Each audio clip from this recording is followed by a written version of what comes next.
शुक्लाम्बरधरं विष्णुं शशिवर्णं चतुर्भुजं प्रसन्नवदनं ध्यायेत् सर्वविघ्नोपशान्तये। गुरुर्ब्रह्मा गुरुर्विष्णु गुरुर्देवो महेश्वरः गुरुः साक्षात् परब्रह्म तस्मै श्रीगुरवे नमः। सरस्वती नमस्तुभ्यं वरदे कामरूपिणी विद्यारम्भं करिष्यामि ಸಿದ್ಧಿರ್ಭವತು ಮೇ ಸದಾ. ಹರಿ ಓಂ. ಎಲ್ಲರಿಗೂ ಶುಭೋದಯ.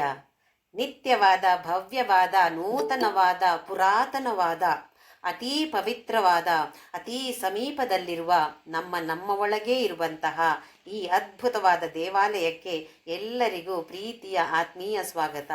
ನನ್ನ ಗುರುವಾಗಿರುವ ಕೇರಳದ ಕಾಂಜಂಗಾಡಿನ ಆನಂದಾಶ್ರಮದ ಪಪ್ಪಾ ಸ್ವಾಮಿ ರಾಮದಾಸ್ ಮತ್ತು ನನ್ನ ತಾಯಿ ತಂದೆಯರ ಚರಣಾರವಿಂದಗಳಲ್ಲಿ ಅನಂತ ಪ್ರಣಾಮಗಳು. ಶ್ರೀ ಮಾತ್ರೇ ನಮಃ. ನಾವು ಲಲಿತಾ ಸಹಸ್ರನಾಮದ ಅರ್ಥವನ್ನು ತಿಳಿದುಕೊಳ್ಳುವ ಪ್ರಯತ್ನವನ್ನು ಮಾಡ್ತಾ ಇದ್ದೇವೆ.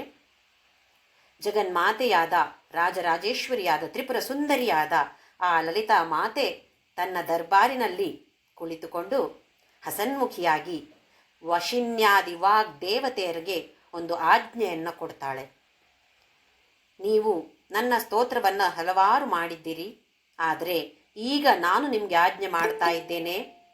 ನನ್ನ 1000 ಹೆಸರುಗಳನ್ನು ಒಂದು ಸ್ತೋತ್ರವಾಗಿ ರಚಿಸಿ, ಅದು ಹೇಗಿರಬೇಕು ಅಂತ ಹೇಳಿದ್ರೆ, ಯಾರೇ ಆಗಿರಲಿ ಅದನ್ನು ಪಠಣೆ ಮಾಡಿದಾಗ ನನ್ನ ಹೃದಯ ಸಂತೋಷದಿಂದ, ಪರಮಾನಂದದಿಂದ ತುಂಬಿ ತುಳುಕಾಡಬೇಕು. ಆ ಥರವಾಗಿ ಸ್ತೋತ್ರವನ್ನು ನೀವು ರಚನೆ ಮಾಡಿ ಅಂತ ಹೇಳಿ ಆ ಲಲಿತಾ ಮಾತೆ ವಶಿನ್ಯಾದಿ ವಾಗ್ದೇವತೆಗಳಿಗೆ ಆಜ್ಞೆ ಕೊಟ್ಟಾಗ ಸಂತೋಷದಿಂದ ಈ ಲಲಿತಾ ಸಹಸ್ರನಾಮವನ್ನು ಅವರು ರಚಿಸಿ ಪಠಿಸ್ತಾರೆ. ಆ ದರ್ಬಾರಿನಲ್ಲಿ ಹಯಗ್ರೀವ ಸ್ವಾಮಿ ಕೂಡ, ಬೇರೆಯವರ ಸುಮಾರು ಜನ ಎಲ್ಲರೂ ದೇವತೆಗಳು ಇರ್ತಾರೆ, ಅವರ ಜೊತೆ ಹಯಗ್ರೀವ ಸ್ವಾಮಿ ಕೂಡ ಇರ್ತಾರೆ. ಈ ಹಯಗ್ರೀವ ಸ್ವಾಮಿ ಕೆಲವು ಸಮಯಗಳ ನಂತರ ಅಗಸ್ತ್ಯ ಮಹಾಮುನಿಗೆ ಅವರು ಕೇಳಿದ ಕಾರಣ ಉಪದೇಶವನ್ನು, ಈ ಲಲಿತಾ ಸಹಸ್ರನಾಮದ ಲಲಿತೋಪಾಖ್ಯಾನದ ಉಪದೇಶವನ್ನು ಮಾಡ್ತಾರೆ. ಆಮೇಲೆ ಇದನ್ನು ವೇದವ್ಯಾಸರು ಬ್ರಹ್ಮಾಂಡ ಪುರಾಣದಲ್ಲಿ ಬರೆದಿದ್ದಾರೆ. ಬ್ರಹ್ಮಾಂಡ ಪುರಾಣ ರಚನೆ ಮಾಡಿರುವಂಥದ್ದು ವೇದವ್ಯಾಸರು. ಅದರಲ್ಲಿ ಈ ಹಯಗ್ರೀವ ಅಗಸ್ತ್ಯ ಸಂವಾದ ಇದನ್ನು ಅವರು ಬರೆದಿರ್ತಾರೆ. ಆಮೇಲೆ ಈ ವೇದವ್ಯಾಸರು ಈ ಲಲಿತಾ ಸಹಸ್ರನಾಮದ ಬೋಧನೆಯನ್ನು ತನ್ನ ಮಗ ಶುಕ ಮಹಾಮುನಿ ಹಾಗೂ ಪ್ರಿಯ ಶಿಷ್ಯನಾದ ಸೂತ ಮಹಾಮುನಿಗೆ ತಿಳಿಸಿಕೊಡ್ತಾರೆ. ಸೂತ ಮಹಾಮುನಿಯು ಶೌನಕಾದಿ ಬೇರೆ ಬೇರೆ ಮುನಿಗಳನ್ನು ಸೇರಿಸಿ ಶೌನಕಾದಿ ಅಂತ ಹೇಳೋದು, ಶೌನಕ ಆದಿ ಮುನಿಗಳಿಗೆ ಇದನ್ನು ತಿಳಿಸಿಕೊಡ್ತಾರೆ. ಹೀಗೆ ಪಾರಂಪರ್ಯವಾಗಿ ಈ ಸಹಸ್ರನಾಮದ ಉಪದೇಶ ನಡೀತಾನೇ ಇದೆ. ಹಾಗೆ ನಮ್ಮ ಕರ್ತವ್ಯವೂ ಇದೆ. ಇದರಲ್ಲಿ ಮುಂದಿನ ಪೀಳಿಗೆಗೆ ಇದನ್ನು ಕಲಿಸಿಕೊಡುವಂಥದ್ದು ನಮ್ಮ ಕರ್ತವ್ಯ. ಧ್ಯಾನ ಶ್ಲೋಕದಲ್ಲಿ 4 ಧ್ಯಾನ ಶ್ಲೋಕ ಇದೆ. ಅದರಲ್ಲಿ 1ನೇದು ವಾಗ್ದೇವತೆಗಳೇ ರಚಿಸಿದಂತಹ ಧ್ಯಾನ ಶ್ಲೋಕ.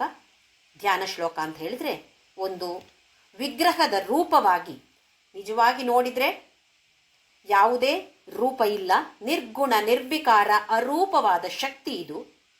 ಆದರೆ ಅದಕ್ಕೊಂದು ರೂಪವನ್ನು ಕೊಟ್ಟಿದ್ದಾರೆ. ಯಾಕೆ ಅಂತ ಹೇಳಿದರೆ, ನಾವು ನಮ್ಮನ್ನು ದೇಹದ ಜೊತೆ ಗುರುತಿಸಿಕೊಳ್ಳುವಂಥವರು. ಹಾಗಾಗಿ ನಮಗೆ ಯಾವುದು ಶೂನ್ಯದ ಮೇಲೆ ದೃಷ್ಟಿ ಹಾಕಿ ಅಂತ ಹೇಳಿದರೆ, ಕೇಂದ್ರೀಕರಿಸಬೇಕು ದೃಷ್ಟಿಯನ್ನು ಅಂತ ಹೇಳಿದರೆ ಸ್ವಲ್ಪ ಕಷ್ಟಕರವಾದದ್ದು. ಭಗವದ್ಗೀತೆಯ 12ನೇ ಅಧ್ಯಾಯದಲ್ಲಿ ಭಗವಂತ ಕೂಡ ಇದನ್ನು ಹೇಳಿದ್ದಾನೆ.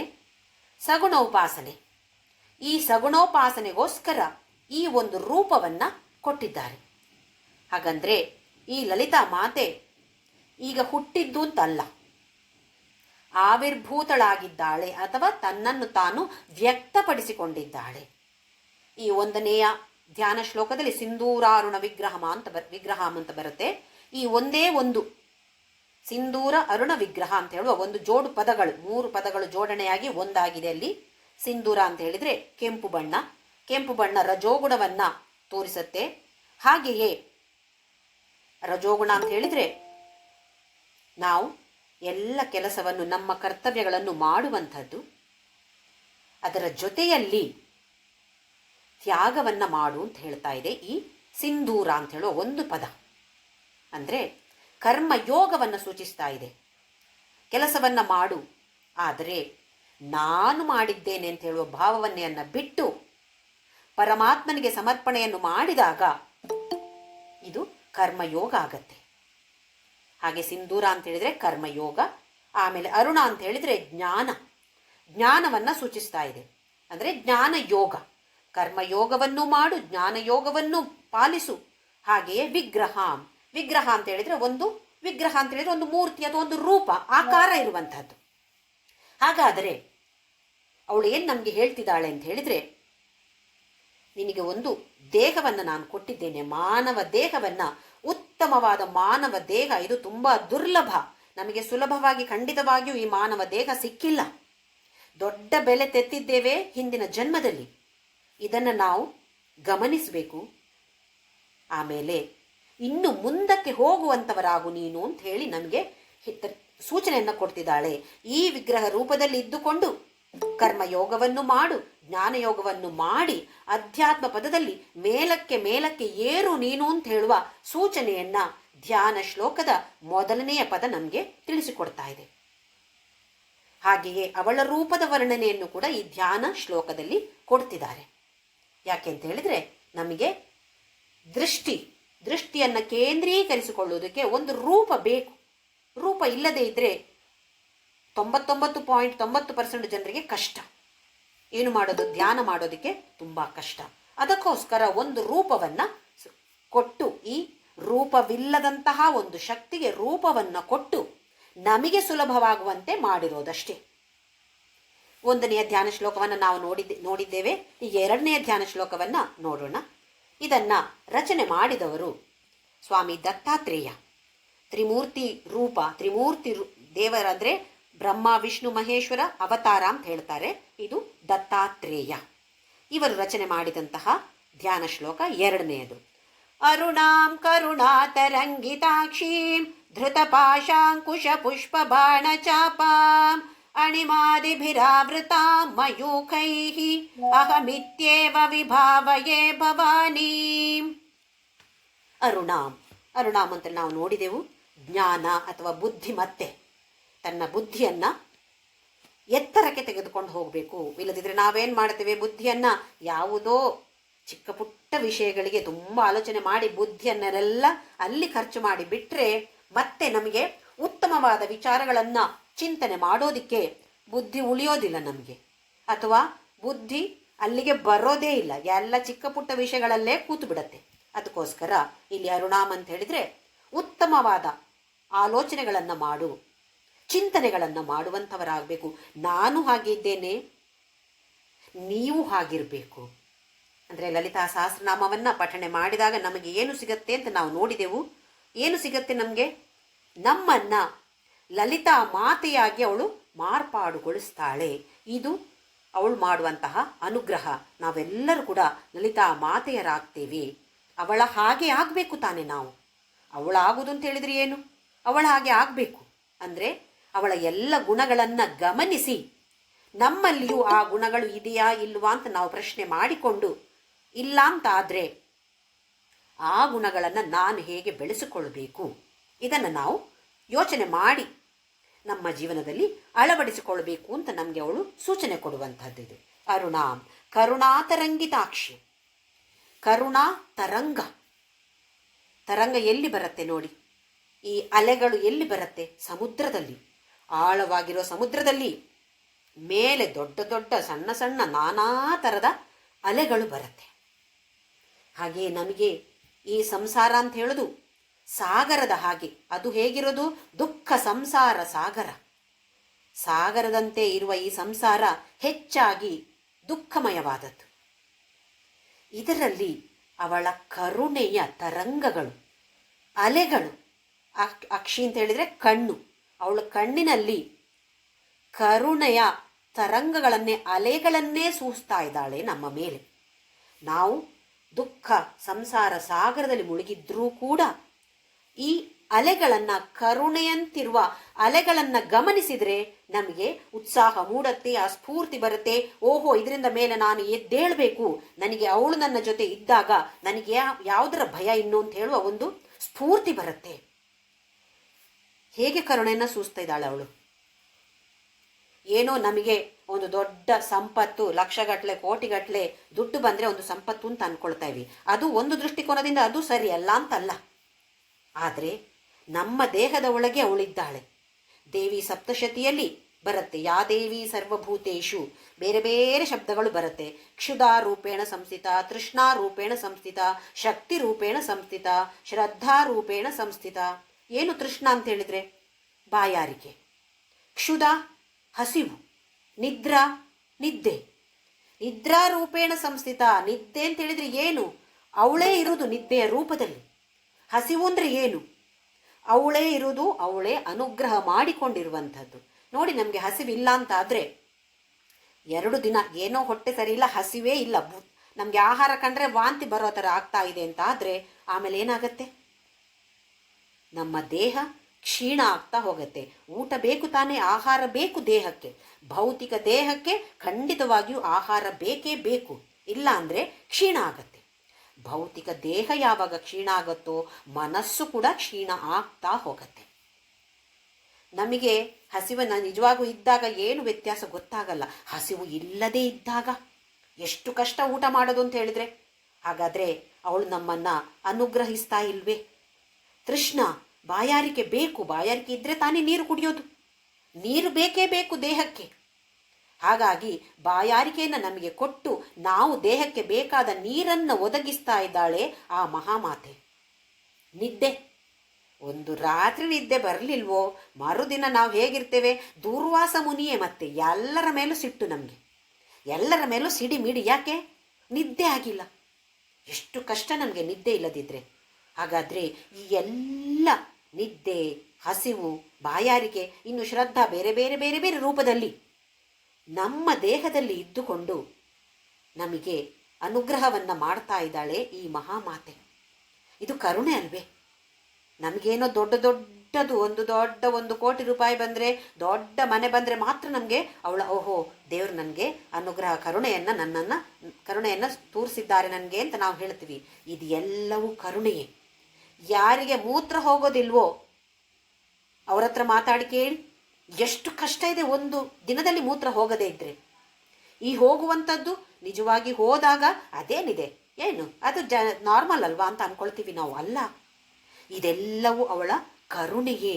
ಅದಕ್ಕೆ ಕರುಣಾ ಅಂತರಂಗಿತಾಕ್ಷಿ, ಕರುಣಾ ತರಂಗಿತಾಕ್ಷಿ, ತರಂಗಗಳನ್ನು ನಮ್ಮೆಲ್ಲರ ಮೇಲೆ ಸೂಸ್ತಾ ಇದ್ದಾಳೆ. ಧೃತ ಪಾಶ ಅಂಕುಶ ಪುಷ್ಪ ಬಾಣ ಚಾಪಾಂ. ಏನನ್ನ ಹಿಡಿದುಕೊಂಡಿದ್ದಾಳೆ ಅಂತ ಹೇಳಿದರೆ ಪಾಶ. ಪಾಶ ಅಂತ ಹೇಳಿದರೆ ಬಾಂಧವ್ಯವನ್ನು ಬೆಳೆಸಿಕೊಳ್ಳುವಂಥದ್ದು. ಅವಳೇನು ಹೇಳ್ತಾ ಇದ್ದಾಳೆ ನಮ್ಮ ಹತ್ರ? ನಾನು ಇಡೀ ಬ್ರಹ್ಮಾಂಡವನ್ನು ಸೃಷ್ಟಿ ಮಾಡಿದ್ದೇನೆ, ಅದರ ಜೊತೆ ನಿನ್ನನ್ನೂ ಸೃಷ್ಟಿ ಮಾಡಿದ್ದೇನೆ. ಬ್ರಹ್ಮಾಂಡವನ್ನು ಪ್ರೀತಿಸು, ಎಲ್ಲರ ಜೊತೆ ಬಾಂಧವ್ಯವನ್ನು ಬೆಳೆಸಿಕೋ, ಎಲ್ಲರನ್ನು ಪ್ರೇಮಿಸು.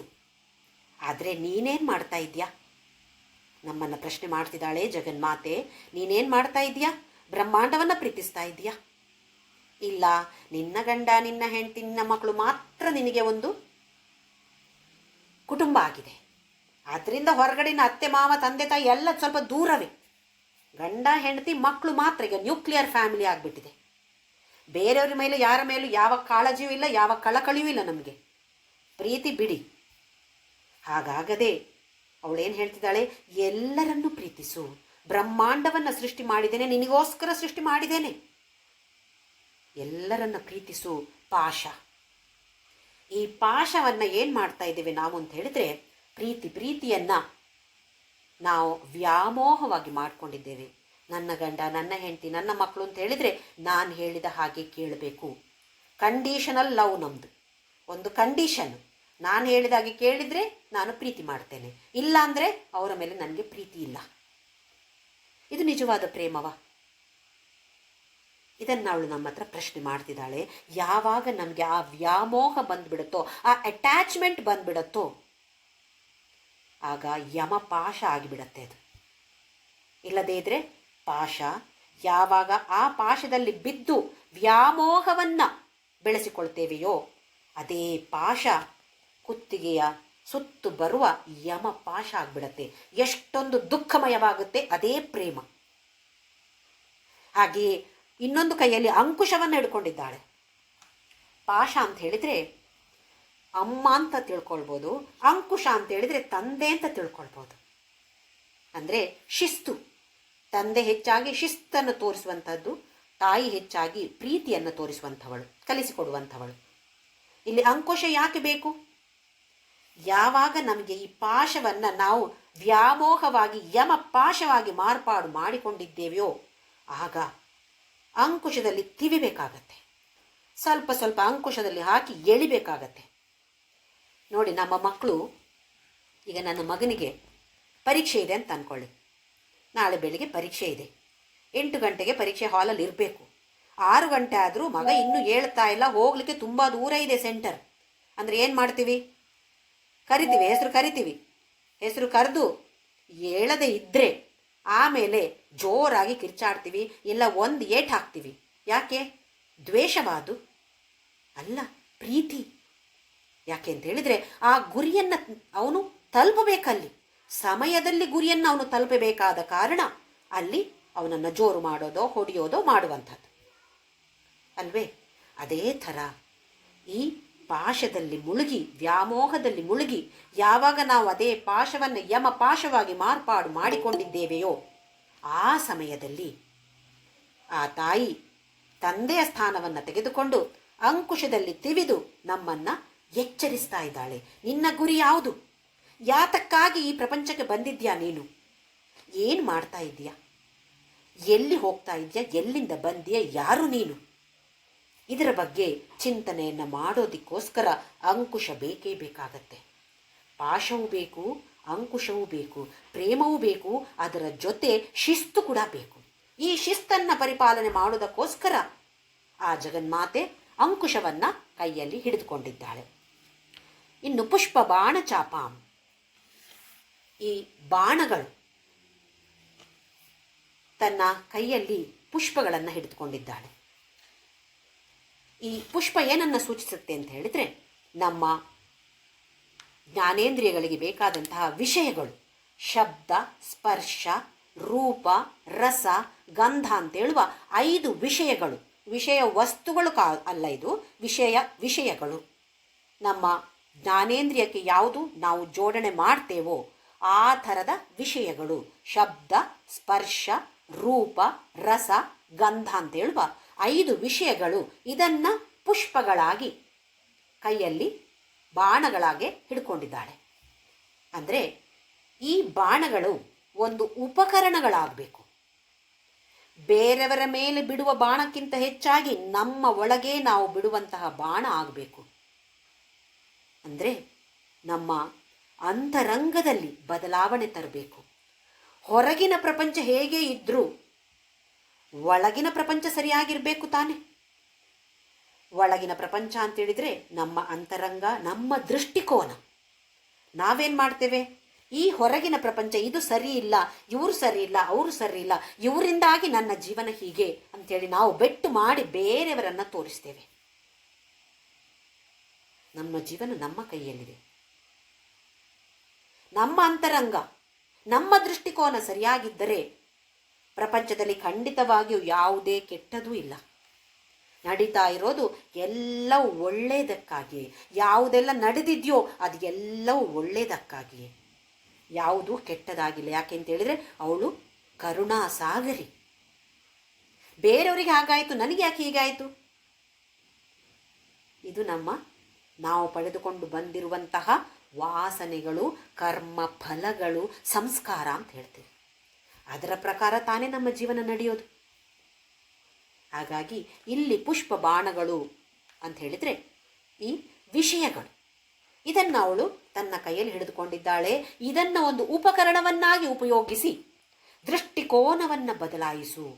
ಜ್ಞಾನೇಂದ್ರಿಯ, ಈ ಇಂದ್ರಿಯಗಳ ವ್ಯಾಮೋಹದಲ್ಲಿ ಬಿದ್ದು ದುಃಖ ಸಂಸಾರದಲ್ಲಿ ಮುಳುಗಬೇಡ, ಮೇಲಕ್ಕೆ ಏಳು ಅಂತ ಹೇಳುವ ಪ್ರೋತ್ಸಾಹವನ್ನು ನಮಗೆ ಕೊಡ್ತಿದ್ದಾಳೆ ಜಗನ್ಮಾತೆ. ಅಣಿಮಾದಿಭಿರಾವೃತಾಂ ಮಯೂಖೈಹಿ. ಅಣಿಮ ಆದಿ, ಅಣಿಮಾ ಸಿದ್ಧಿ, ಲಗಿಮಾ ಸಿದ್ಧಿ, ಗರಿಮಾ ಸಿದ್ಧಿ, ಹೀಗೆ ಅಷ್ಟ ಸಿದ್ಧಿಗಳಿದೆ. ಹನುಮಂತ ಈ ಸಿದ್ಧಿಯನ್ನು ಪಡೆದುಕೊಂಡಿದ್ದ. ನಮಗೆ ಹೇಗೆ ಗೊತ್ತಾಗತ್ತೆ ಅಂತೇಳಿದರೆ, ಲಂಕೆಗೆ ಹೋಗುವಾಗ ಸುರಸೆಯ ಬಾಯಿಯಲ್ಲಿ ಸುರಸೆ ಏನು ಹೇಳ್ತಾಳೆ ಹನುಮಂತನ ಹತ್ರ, ನನ್ನ ಬಾಯಿಯನ್ನು ಹೊಕ್ಕೆ ಮುಂದೆ ಹೋಗಬೇಕು, ಇಲ್ಲದಿದ್ದರೆ ಹೋಗೋಕ್ಕೆ ನಿನಗೆ ಪರ್ಮಿಷನ್ ಇಲ್ಲ ಅಂತ ಹೇಳಿದಾಗ ಅವನು ಬೇಡಿಕೊಳ್ತಾನೆ, ನಾನು ವಾಪಸ್ ಬರುವಾಗ ಬರ್ತೇನೆ, ಆದರೆ ನನಗೀಗ ಅರ್ಜೆಂಟಲ್ಲಿದ್ದೇನೆ, ನಾನು ಸೀತೆಯನ್ನು ಹುಡುಕಿಗೆ ಹೋಗ್ತಿದ್ದಾನೆ. ಆಹಾ, ಸುರಸೆ ಬಿಡೋದೇ ಇಲ್ಲ. ಇವನೇನು ಮಾಡ್ತಾನೆ, ದೊಡ್ಡ ದೊಡ್ಡ ತನ್ನ ಶರೀರವನ್ನು ದೊಡ್ಡ ದೊಡ್ಡ ದೊಡ್ಡ ದೊಡ್ಡ ಮಾಡ್ತಾನೆ. ನೋಡಿ, ಇದು ಒಂದು ಸಿದ್ಧಿ, ಆ ಆಕಾರವನ್ನು ದೊಡ್ಡದಾಗಿ ಬೆಳೆಸಿಕೊಳ್ಳುವಂಥದ್ದು. ಆಮೇಲೆ ಸುರಸೆಯು ತನ್ನ ಬಾಯನ್ನು ದೊಡ್ಡದಾಗಿ ಬಿಡಿಸಿದಾಗ, ತೆರೆದಾಗ ತಕ್ಷಣ ಸಣ್ಣಕ್ಕಾಗಿ ಅವಳ ಬಾಯಿಯೊಳಗೆ ಹೋಗಿ ಹೊರಗಡೆ ಬಂದುಬಿಟ್ಟ. ಇದು ಸಿದ್ಧಿಗಳು. ಹೀಗೆ ನಾನಾ ಥರದ ಸಿದ್ಧಿಗಳಿವೆ. ಭಾರವಾಗೋದು, ಲಘುವಾಗೋದು, ಲಘಿಮಾ ಸಿದ್ಧಿ ಅಂದರೆ ಹಗೂರಾಗೋದು. ನೋಡಿ, ಶಿರಡಿ ಸಾಯಿಬಾಬಾ ಹಲಗೆಯ ಮೇಲೆ ಮಲಗ್ತಾ ಇದ್ರಂತೆ. ಆ ಹಲಗೆಯನ್ನು 4 ಬಳ್ಳಿ ಹಾಕಿ ತೂಗಾಡಿಸ್ತಾ ಇದ್ರು. ಅದರಲ್ಲಿ ಏನೂ ಇರಲಿಲ್ಲ, ಆ ಹಲಗೆ ಅಷ್ಟು ಹಗುರವಾಗಿತ್ತು. ಅಂದರೆ ಭಾರವಾದ ದೇಹ ಆದರೆ ಹಲಗೆ ಮುರಿದು ಹೋಗ್ತಾ ಇತ್ತು. ಶಿರಡಿ ಬಾಬಾ ಅದನ್ನು ಏರಿ ನಿದ್ದೆ ಮಾಡ್ತಾ ಇದ್ರಂತೆ. ಅಂದರೆ ಅದು ಲಘಿಮಾ ಸಿದ್ಧಿ, ಲಘು ಆಗೋದು, ಹಗುರ ಮಾಡಿಕೊಳ್ಳುವಂಥದ್ದು. ಇದೆಲ್ಲ ನಾನಾ ಥರದ ಸಿದ್ಧಿಗಳು. ಈ ಸಿದ್ಧಿಯ ಮೇಲೆ ನಾವು ದೃಷ್ಟಿಯನ್ನು ಹಾಕಬಾರ್ದು. ಈ ಅಧ್ಯಾತ್ಮ ಪಥದಲ್ಲಿ ಮುಂದಕ್ಕೆ ಹೋಗ್ತಾ ಹೋಗ್ತಾ ಹೋಗ್ತಾ ನಾನಾ ಥರದ ಸಿದ್ಧಿಗಳು ಸಾಧನೆ ಆಗಬಹುದು. ಆದರೆ ಓಹೋ, ನನಗೆ ಈ ಸಿದ್ಧಿ ಇದೆ, ಇದನ್ನು ನಾನು ಉಪಯೋಗಿಸ್ತೇನೆ ಅಂತೇಳಿ ಉಪಯೋಗಿಸ್ತಾ ಕೂತ್ರೆ ಮತ್ತೆ ಅಲ್ಲಿಯೇ ನಾವು ಜಖಂ, ಮುಂದಕ್ಕೆ ಹೋಗೋದಿಲ್ಲ. ಇಲ್ಲಿ ಅಣಿಮಾದಿಭಿರಾವೃತ ಮಯೂಖೈಹಿ, ಈ ಅಣಿಮಾ ಸಿದ್ಧಿಗಳಿಂದ ಅವಳು ಆವೃತಳಾಗಿದ್ದಾಳೆ. ಅವಳ ಸುತ್ತು ಎಲ್ಲ ಸಿದ್ಧಿಗಳು ಇದ್ದಾರೆ. ಮಯೂಖ, ಮಯೂಖ ಅಂತೇಳಿದ್ರೆ ಕಿರಣ. ಒಂದರ್ಥ ಕಿರಣ, ಅವಳ ಕಿರಣಗಳೇ. ಇನ್ನೊಂದರ್ಥ ಮಯೂರದ, ಮಯೂರದ ಹಾಗೆ. ಅಂದರೆ ನಾವು ತುಂಬ ಸಂತೋಷವಾದಾಗ ನಮ್ಮ ಕನ್ನಡದಲ್ಲಿ ಉಪಯೋಗಿಸ್ತೇವೆ, ನವಿಲಿನಂತೆ ಮನಸ್ಸು ಗರಿ ಕೆದರಿ ಕುಣಿಯಕ್ಕೆ ಶುರು ಮಾಡಿತು. ತುಂಬ ಸಂತೋಷವಾದಾಗ ಹಾಗೆ ಉಪಯೋಗಿಸ್ತೇವೆಲ್ಲ, ನಾವು ಹೋಲಿಸ್ತೇವೆ ನವಿಲಿನ ಜೊತೆ. ಹೇಗೆ ನವಿಲಿನ ಸಂತೋಷದಿಂದ ನೃತ್ಯ ಮಾಡುತ್ತೋ ಹಾಗೆ ನನ್ನ ಮನಸ್ಸು ಕೂಡ. ಹಾಗೆ ಇಲ್ಲಿ ಮಯೂಖ ಅಂತ ಹೇಳಿದರೆ ಸಂತೋಷವಾಗುವಂಥದ್ದು. ಆ ಸಂತೋಷದಿಂದ ಅಹಮಿತಿಯೇವ ವಿಭಾವಯೇ ಭವಾನಿ, ನೀನೇ ನಾನು. ನೋಡಿದ ಅದ್ವೈತದ ತತ್ವ, ಅಹಂ ಬ್ರಹ್ಮಾಸ್ಮಿ. ಹಾಗೆ ನೋಡಿದಾಗ ಲಲಿತಾ ಸಹಸ್ರನಾಮವು, ಭಗವದ್ಗೀತೆಯು ಈ ಅದ್ವೈತ ತತ್ವಕ್ಕೂ ಯಾವ ವ್ಯತ್ಯಾಸವೂ ಇಲ್ಲ. ನಾನೇ ನೀನು, ನೀನೇ ನಾನು, ಇದೇ ಅಹಂ ಬ್ರಹ್ಮಾಸ್ಮಿ ತತ್ವ. ಕಿರಣ, ಕಿರಣ ಅಂತ ಹೇಳಿದ್ವಿ. ಮಯೂಖ, ಮಯೂಖ ಅಂತ ಹೇಳಿದರೆ ಅವಳ ಕಿರಣ. ಈಗ ಸೂರ್ಯನ ಕಿರಣ, ಸೂರ್ಯನೇ ಬಂದು ನಮ್ಮ ಮೇಲೆ ಬೀಳೋದ? ಇಲ್ಲಿ ಸೂರ್ಯನ ಕಿರಣ ಬೀಳೋದ? ಸೂರ್ಯ ಬೀಳೋದಲ್ಲ, ಸೂರ್ಯನ ಕಿರಣ. ಹಾಗಾದರೆ ಆ ಜಗನ್ಮಾತೆಯ ಕಿರಣ ಅಂದರೆ ಯಾರು? ನಾವೆಲ್ಲರೂ ಜಗನ್ಮಾತೆಯ ಕಿರಣಗಳು. ಹಾಗಾದರೆ ಎಷ್ಟು ಶಕ್ತಿ ಇದೆ ನೋಡಿ ನಮಗೆ. ಆ ಸೂರ್ಯನಿಗೆ ಯಾವ ಶಕ್ತಿ ಇದೆಯೋ ಅದೇ ಶಕ್ತಿ ಸೂರ್ಯನ ಪ್ರತಿಯೊಂದು ಕಿರಣಕ್ಕೂ ಇದೆ. ಹಾಗೆಯೇ ಆ ಜಗನ್ಮಾತೆಗೆ ಯಾವ ಶಕ್ತಿ ಇದೆಯೋ ಅದೇ ಶಕ್ತಿ ಅವಳ ಕಿರಣಗಳಾದ ನಮಗೆಲ್ಲರಿಗೂ ಖಂಡಿತವಾಗಿಯೂ ಇದೆ. ಆದರೆ ನಮ್ಮಲ್ಲಿ ನನಗೇನು ಗೊತ್ತು, ನನಗೆ ಯಾವುದಕ್ಕೂ ಏನೂ ಗೊತ್ತಿಲ್ಲ, ನಾನು ಏನು ಪ್ರಯೋಜನಕ್ಕಿಲ್ಲ, ಕೆಲವರು ಹಾಗೆ ಮಾಡಿ ಆತ್ಮಹತ್ಯೆಯನ್ನು ಮಾಡಿಕೊಳ್ಳೋರಿದ್ದಾರೆ. ಆ ಥರದ ಒಂದು ಇನ್ಫೀರಿಯಾರಿಟಿ ಕಾಂಪ್ಲೆಕ್ಸ್ ಅಂತ ಹೇಳ್ತೀವಿ. ಇದು ಯಾವುದು ಬರಲೇಬಾರ್ದು ನಮಗೆ. ಯಾಕೆ ಅಂತ ಹೇಳಿದರೆ ನಾವು ಎಲ್ಲರೂ ಕೂಡ ಆ ಜಗನ್ಮಾತೆಯ ಕಿರಣವೇ. ಅದಕ್ಕೆ ಮಯೂಖೈಹಿ ಅಹಮಿತಿಯೇವ ವಿಭಾವಯೇ ಭವಾನಿ, ನಾನೇ ನೀನು ಅಂತ ಹೇಳುವ ಭಾವನೆಯಿಂದ ನಿನ್ನನ್ನು ಧ್ಯಾನಿಸ್ತೇನೆ. ಭವಾನಿ ಅಂತ ಹೇಳಿದರೆ ಈ ಭವ, ಈ ಬ್ರಹ್ಮಾಂಡ ಅಥವಾ ಪ್ರಪಂಚವನ್ನು, ವಿಶ್ವವನ್ನು ಯಾರು ಸೃಷ್ಟಿ ಮಾಡಿದ್ರೋ ಅವಳು ಭವಾನಿ. ಅಥವಾ ಭವ ಶಿವನ ಹೆಸರು ಭವ, ಅವನ ಹೆಂಡತಿಯ ಹೆಸರು ಭವಾನಿ. ಯಾವುದೇ ಅರ್ಥದಿಂದ ತಗೊಂಡ್ರೂ ಎರಡೂ ಕೂಡ ಸರಿಯೇ. ಮುಂದಿನ ಶ್ಲೋಕ, ಧ್ಯಾನ ಶ್ಲೋಕ 3ನೇದು. ಇದರ ರಚನೆಕಾರರು ಯಾರು ಅಂತ ನನಗೆ ಗೊತ್ತಾಗಿಲ್ಲ.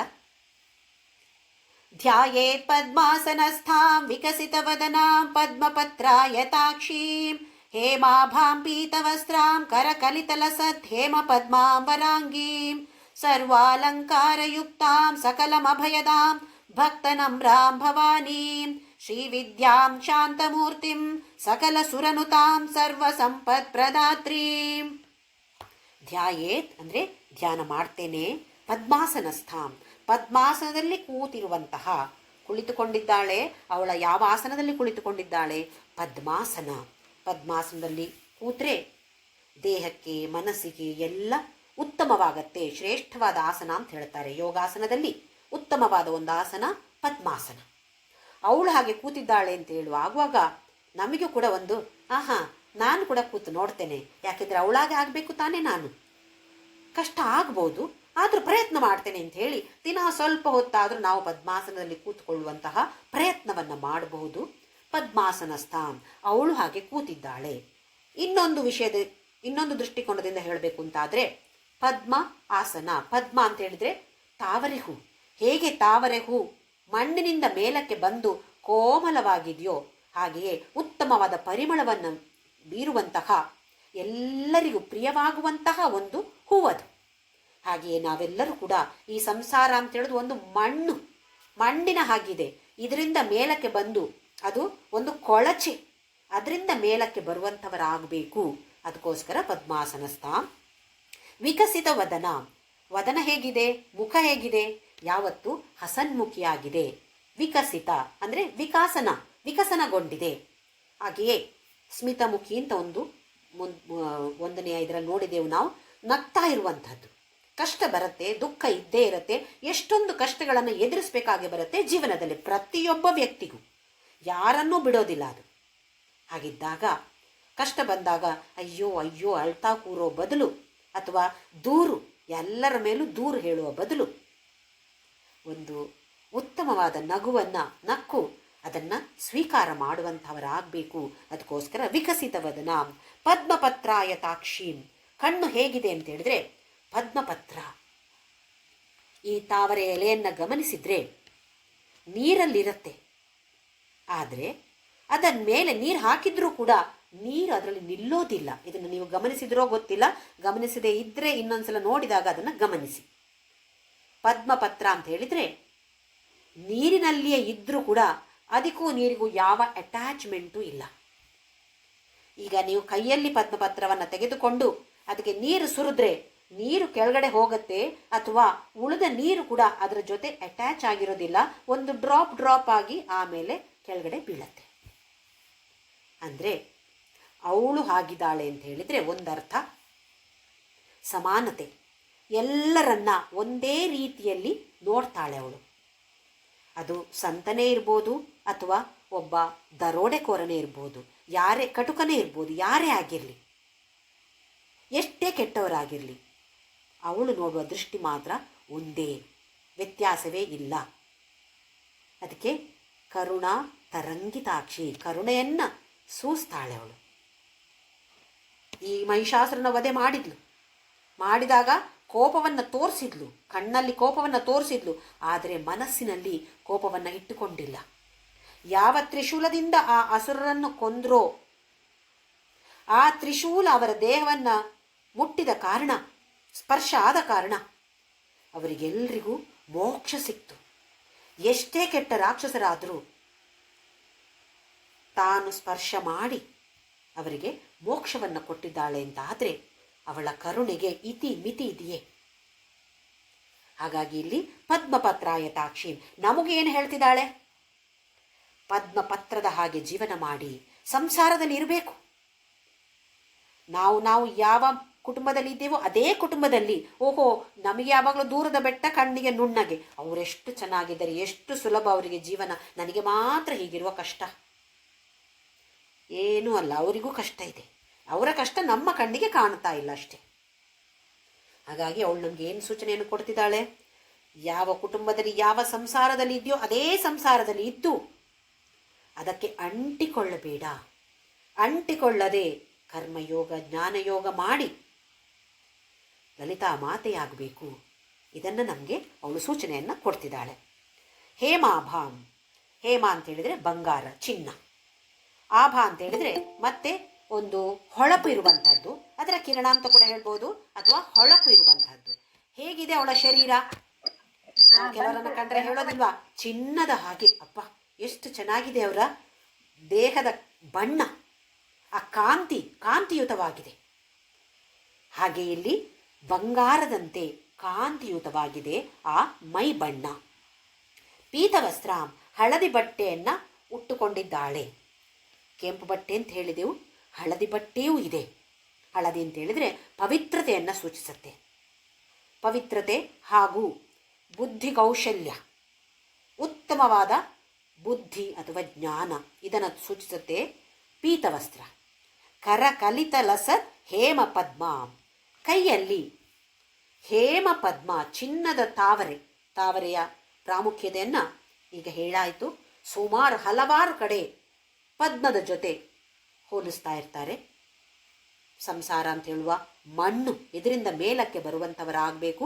ಅದಕ್ಕೋಸ್ಕರ ಅವಳು ಕೈಯಲ್ಲಿ ಲಸತ್ ಅಂತ ಹೇಳಿದ್ರೆ ಮತ್ತೆ ಹೊಳೆಯುವಂತಹ, ಹೊಳಪು ಇರುವಂತಹ ಚಿನ್ನದ ತಾವರೆಯನ್ನು ಕೈಯಲ್ಲಿ ಹಿಡಿದುಕೊಂಡಿದ್ದಾಳೆ.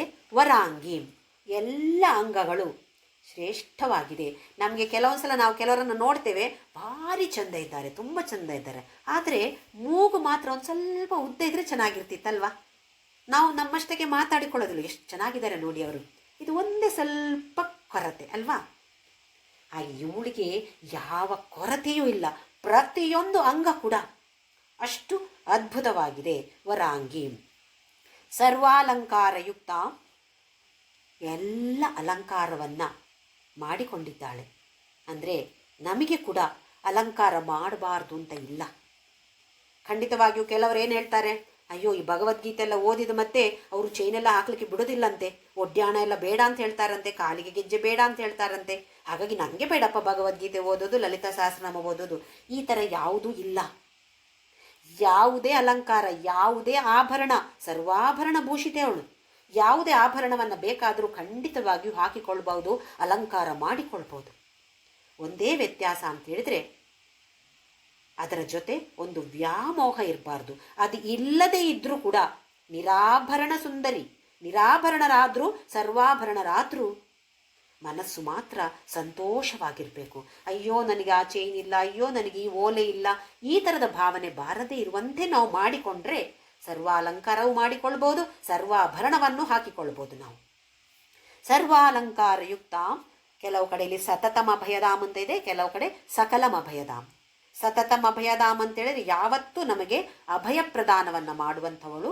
ಸಕಲಂ, ಎಲ್ಲ ಥರದ ಅಭಯವನ್ನು ನಮಗೆ ಕೊಡುವಂಥವಳು. ಭಕ್ತ ನಮ್ರಾಮ್, ಎಲ್ಲ ಭಕ್ತರು ನಮ್ರತೆಯಿಂದ ಅವಳಿಗೆ ನಮಸ್ಕಾರವನ್ನು ಮಾಡುವಂತೆ ಅವಳು ಇದ್ದಾಳೆ. ಅಂದರೆ ನಮಗೂ ಅವಳು ಏನು ಸೂಚನೆ ಕೊಡ್ತಿದ್ದಾಳೆ, ನೀವೆಲ್ಲರೂ ಕೂಡ ಹೇಗೆ ಬದುಕಬೇಕು ಅಂತ ಹೇಳಿದರೆ ಎಲ್ಲರೂ ನಿಮ್ಮನ್ನು ನೋಡಿ, ಓಹೋ ಎಷ್ಟು ಚೆನ್ನಾಗಿ ಜೀವನ ಮಾಡ್ತಿದ್ದಾರೆ ಇವರು, ಒಂದು ನಮಗೆ ರೋಲ್ ಮಾಡೆಲ್ ಇವರು, ಮಾದರಿ ಇವರು ನಮಗೆ ಅಂತ ಹೇಳುವ ಹಾಗೆ ನಾವು ಜೀವನವನ್ನು ಮಾಡಬೇಕು ಅಂತ ನಮಗೆ ಅವಳು ತಿಳಿಸಿಕೊಡ್ತಿದ್ದಾಳೆ. ಬೇರೆ ಯಾರೋ ಬೇಡ, ಮನೆಯಲ್ಲಿರೋರೆ. ಕೆಲವೊಂದು ಸಲ ನಾವು ಹೇಗೆ, ನಮ್ಮ ವರ್ತನೆ ಹೇಗಿರುತ್ತೆ ಅಂತ ಹೇಳಿದರೆ ಮನೆಯಲ್ಲಿರೋರು ಇವರು ಯಾವಾಗ ಒಂದ್ಸಲ ಸಾಯ್ತಾರಪ್ಪ ಅಂತ ಕಾಯುವಾಗೆ ನಮ್ಮ ವರ್ತನೆ ಇರಬಾರ್ದು. ಎಲ್ಲರನ್ನು ಪ್ರೀತಿ ಮಾಡ್ತಾ, ಎಲ್ಲರಿಗೂ ಯಾವುದೆಲ್ಲ ಸಹಾಯವನ್ನು ನಾವು ಮಾಡ್ಬೋದೋ ಆ ಸಹಾಯವನ್ನು ಕುಟುಂಬದಲ್ಲಿಯೂ ಮಾಡ್ತಾ, ಕುಟುಂಬದವರಿಗೂ ನಾವು ಬೇಕಾದವರಾಗಿ ಜೀವನವನ್ನು ಮಾಡಬೇಕು. ಹಾಗೆಯೇ ಸಮಾಜಕ್ಕೆ ನಮ್ಮಿಂದಾದ ಸಹಕಾರವನ್ನು ಕೊಟ್ಟು ಸಮಾಜವು ಓಹೋ ಈ ಮನುಷ್ಯ, ಈ ವ್ಯಕ್ತಿ ಇನ್ನು ಸ್ವಲ್ಪ ದಿನ ಇದ್ದಿದ್ರೆ ಒಳ್ಳೆದಿತ್ತಪ್ಪ ಅಂತ ಹೇಳುವ ಭಾವನೆ ಅವರಲ್ಲಿ ಬರುವಂತೆ ನಮ್ಮ ವರ್ತನೆ ಇರಬೇಕು, ನಮ್ಮ ಜೀವನ ಆ ರೀತಿಲಿರಬೇಕು ಅಂತ ಅವಳು ಹೇಳ್ತಿದ್ದಾಳೆ. ಭಕ್ತ ನಮ್ರಾಮ್ ಭವಾನಿ ಶ್ರೀವಿದ್ಯಾ ಅಂತ ಹೇಳಿದರೆ ಅವಳ ಬಗ್ಗೆ ತಿಳಿದುಕೊಳ್ಳುವಂತಹ ಜ್ಞಾನ. ಈ ಲಲಿತಾ ಮಾತೆಯ ಬಗ್ಗೆ ಯಾವ ಜ್ಞಾನ ಇದೆಯೋ ಅದಕ್ಕೆ ಹೆಸರು ಶ್ರೀವಿದ್ಯಾ. ಇದು ಶಾಶ್ವತವಾದ ವಿದ್ಯೆ ಅಂತ ಹೆಸರು ಇದಕ್ಕೆ. ಶಾಂತಮೂರ್ತಿ ಅವಳು. ಇದು ನಾವೆಲ್ಲರೂ ಸ್ವಲ್ಪ ಗಮನಿಸಬೇಕು. ಶಾಂತಮೂರ್ತಿಯ ನಾವೆಲ್ಲ. ಯಾರಾದರೂ ಬಂದು ಒಂದು ಪ್ರಶ್ನೆ ಕೇಳಿ ಎರಡನೇ ಸಲ ಅದೇ ಪ್ರಶ್ನೆ ಕೇಳಿದರೆ ಸ್ವಲ್ಪ ನಮಗೆ ಸಿಟ್ಟು ಬರಲಿಕ್ಕೆ ಶುರುವಾಗ್ತದೆ. ಮೂರನೇ ಸಲ ಕೇಳಿದರೆ ಎಷ್ಟು ಸಲ ಹೇಳೋದು ನಿಮಗೆ, ಈಗ ತಾನೇ ಹೇಳಿದ್ದಲ್ವಾ ಅಂತ ಎಷ್ಟು ಸಿಟ್ಟು ಬರುತ್ತಲ್ವ ನಮಗೆ. ಇದು ಒಂದೇ ವಿಷಯ ಅಲ್ಲ, ಎಲ್ಲ ವಿಷಯದಲ್ಲೂ ನಮಗೆ ಸಿಡಿ ಮಿಡಿ ಯಾರೇನು ಹೇಳಿದ್ರೆ ರಟ್ಟ ಅಂತೇಳಿ ಸಿಟ್ಟು ಬಂದೇ ಬಿಡತ್ತೆ. ಹಾಗಾಗದೆ ಅವಳು ಶಾಂತಮೂರ್ತಿಯಾಗಿದ್ದಾಳೆ. ರಾಕ್ಷಸರ ಸಂಹಾರ ಮಾಡಿದಾಗಲೂ ಕೂಡ ಹೊರಗಿನಿಂದ ಕೋಪ ತೋರಿಸಿದ್ಲು ಅಷ್ಟೇ ತಾನೇ, ಒಳಗೆ ಕೋಪ ಇರಲಿಲ್ಲ. ನಮಗೆ ಕೆಲವೊಂದ್ಸಲ ಬೇರೆಯವರ ಜೊತೆ ನಮಗೆ ಕೋಪ ತೋರಿಸ್ಲಿಕ್ಕೆ ಆಗೋದಿಲ್ಲ, ಹಾಗೆ ನಗ್ತಾ ನಗ್ತಾ ಇರ್ತೇವೆ. ಹೊರಗಿನಿಂದ ಮನಸ್ಸು ಕೋಪದಲ್ಲಿ ಕುದಿತಾ ಇರತ್ತೆ. ಹಾಗಾಗಬಾರ್ದು. ಮನಸ್ಸು ಯಾವತ್ತೂ ಕೂಡ ಶಾಂತವಾಗಿರಬೇಕು. ಶಾಂತಮೂರ್ತಿ ಸಕಲ ಸುರನು ತಾಂ. ಭಕ್ತ ನಂಬ್ರಾಮ್ ಅಂತ ಹೇಳಿದಾಗೆ ಎಲ್ಲ ದೇವತೆಯರು ಕೂಡ ಅವಳಿಗೆ ನಮಸ್ಕಾರವನ್ನು ಮಾಡ್ತಾ ಇದ್ದಾರೆ. ಸರ್ವ ಸಂಪತ್ ಪ್ರದಾತ್ರಿ, ಎಲ್ಲ ಸಂಪತ್ತನ್ನು ನಮಗೆ ಕೊಡುವಂಥವಳು. ಯಾವ ಸಂಪತ್ತು ನಿಜವಾಗಿಯೂ ಬೇಕಾಗಿರೋದು ನಮಗೆ? ಜ್ಞಾನ, ಭಕ್ತಿ, ಜ್ಞಾನ, ವೈರಾಗ್ಯ. ಅನ್ನಪೂರ್ಣೆ ಸದಾಪೂರ್ಣೆ ಶಂಕರ ಪ್ರಾಣವಲ್ಲಭೆ ಜ್ಞಾನ ವೈರಾಗ್ಯ ಸಿದ್ಧ್ಯರ್ಥಂ ಭಿಕ್ಷಾಂ ದೇಹಿ ಚ ಪಾರ್ವತಿ ಅಂತ ಆ ಅನ್ನಪೂರ್ಣೆಯನ್ನು ಕೇಳ್ತೇವೆ. ಆಹಾರ ತೆಗೆದುಕೊಳ್ಳುವ ಮೊದಲು, ಆಹಾರ ತೆಗೆದುಕೊಳ್ತಾ ಇದ್ದೇನೆ, ಇದರಿಂದಾಗಿ ನನಗೆ ಏನು ಬೇಕು ಅಂತ ಕೇಳ್ತಾ ಇದ್ದೀನಿ ನಾನು ಅಂದರೆ ಜ್ಞಾನ ಕೊಡು, ವೈರಾಗ್ಯ ಕೊಡು. ವೈರಾಗ್ಯ ಅಂತ ಹೇಳಿದರೆ ವಿಶೇಷವಾದ ರಾಗ ಅಂತೆ. ಹೇಗೆ ಅಂತ ಹೇಳಿದರೆ, ನಮ್ಗೆ ಇವಾಗ ಒಂದು ಬಾಡಿಗೆ ಮನೆಯಲ್ಲಿ ನಾನಿದ್ದರೆ ಏನೋ ಅಲ್ಲಿ ಹಾಳಾಯಿತು, ನನಗೇನು ದುಃಖ ಇಲ್ಲ, ಕಷ್ಟವೂ ಇಲ್ಲ. ಅದರಿಂದ ನಾನು ತಕ್ಷಣ ಅದು ಯಾರು ಅದರ ಓನರ್ ಅವರಿಗೆ ಫೋನ್ ಮಾಡಿ ಇಲ್ಲಿ ಹೀಗೀಗೆ ಹಾಳಾಗಿದೆ ಅಂತ ಹೇಳ್ತೀನಿ ಅಷ್ಟೇ. ನನಗೂ ಆ ಕಷ್ಟಕ್ಕೂ ಯಾವ ಸಂಬಂಧವೂ ಇಲ್ಲ. ಯಾಕೆ? ನನ್ನದಲ್ಲ ಅದು ಬೇರೆಯವರದ್ದು. ನಾನು ರೆಂಟಿಗೆ ಬಾಡಿಗೆಗೆ ಇರೋದಷ್ಟೇ. ಅದೇ ನನ್ನ ಮನೆ ಆಗಿದ್ದರೆ ಏನೋ ಅಲ್ಲಿ ಒಂದು ಹಾಳಾಯಿತು ಅಂತೇಳಿದರೆ ಅಬ್ಬಾ ಎದೆ ಡವ ಡವ ಹೇಳುತ್ತೆ. ಅದು ಹೊಸ ಮನೆಯಲ್ಲಿ ಏನಾದರೂ ಹಾಳಾಯಿತು ಅಂತಾದರೆ ಅಷ್ಟೇ. ಮತ್ತೆ ಯಾಕೆ? ಅದು ನನ್ನದು. ಯಾವಾಗ ನನ್ನದಲ್ಲ ಅಂತ ಇದೆಯೋ ಅದರ ಮೇಲೆ ನಮಗೆ ವ್ಯಾಮೋಹ ಇಲ್ಲ. ಅದಕ್ಕೋಸ್ಕರ ಎಲ್ಲವೂ ಈ ಬ್ರಹ್ಮಾಂಡದಲ್ಲಿ ಇರುವಂಥದ್ದು ಎಲ್ಲವೂ, ನನ್ನ ದೇಹವೂ ಕೂಡ ಆ ಪರಮಾತ್ಮಂದು. ನನಗೆ ಈಗ ಯೂಸ್ ಮಾಡಿಕೊ, ಉಪಯೋಗಿಸ್ಕೊ ನೀನು ಅಂತ ಕೊಟ್ಟಿರುವಂಥದ್ದು. ನನ್ನದಲ್ಲದೇ ಇದ್ದರೆ ವ್ಯಾಮೋಹ ಇಲ್ಲ ತಾನೆ. ಇದಕ್ಕೆ ಹೇಳೋದು ವಿಶೇಷವಾದ ರಾಗ ಅಂತೇಳಿ. ಪ್ರೀತಿ ಬೇಕು, ಅಲ್ಲಿ ಆ ವ್ಯಾಮೋಹ ಇಲ್ಲ. ಏನಾದರೂ ಅದಕ್ಕೆ ಆಯಿತಾ, ನನ್ನದಲ್ಲ ಅದು, ಪರಮಾತ್ಮ ನೋಡಿಕೊಳ್ತಾನೆ ಅಂತ ಹೇಳುವ ಭಾವನೆಯನ್ನು ಬೆಳೆಸಿಕೊಳ್ಳುವಂಥವರಾಗಬೇಕು ನಾವೆಲ್ಲರೂ. ಕೊನೆಯ ಧ್ಯಾನ ಶ್ಲೋಕ ಆದಿಶಂಕರಾಚಾರ್ಯರು ರಚನೆ ಮಾಡಿದಂತಹ ಶ್ಲೋಕ. ಸ ಕುಂಕುಮ ವಿಲೇಪನ ಮಳಿಕ ಚುಂಬಿ ಕಸ್ತೂರಿಕಾ ಸಮಂದಹಸಿತೆ ಕ್ಷಣಾಂ ಸಶರ ಚಾಪ ಪಾಶಾಂಕುಶಾಂ ಅಶೇಷ ಜನಮೋಹಿನೀಂ ಅರುಣಮಾಲ್ಯ ಭೂಷಾಂಬರಾಂ ಜಪಾ ಕುಸುಮ ಭಾಸುರಾಂ ಜಪ ವಿಧೌ ಸ್ಮರೇದಂಬಿಕಾಂ. ಸಕುಂಕುಮ ವಿಲೇಪನ, ಮೈಯಲ್ಲೆಲ್ಲ ಕುಂಕುಮದ ಲೇಪನ ಮಾಡಿಕೊಂಡಿದ್ದಾಳೆ ಅಂತ ಹೇಳಿದರೆ ಕುಂಕುಮವನ್ನು ಬಳಿದುಕೊಂಡಿದ್ದಾಳೆ ಅಂತಲ್ಲ.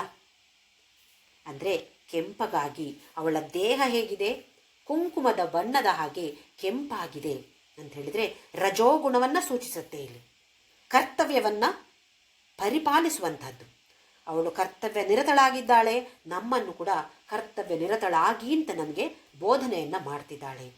ಆಮೇಲೆ ಅಲಿಕ ಚುಂಬಿ ಕಸ್ತೂರಿಕಾಂ ಅಂದರೆ ಈ ಜೇನುನೊಣಗಳು, ಜೇನು ದುಂಬಿಗಳು ಹೇಗೆ ಒಂದು ಪರಿಮಳವಾದ ಹೂ ಇದ್ದರೆ ಅಲ್ಲಿಗೆ ತನ್ನಿಂತಾನಾಗಿಯೇ ಬರುತ್ತೆ. ಯಾವ ಅಡ್ವರ್ಟೈಸ್ಮೆಂಟು ಕೊಡೋದು ಬೇಡ.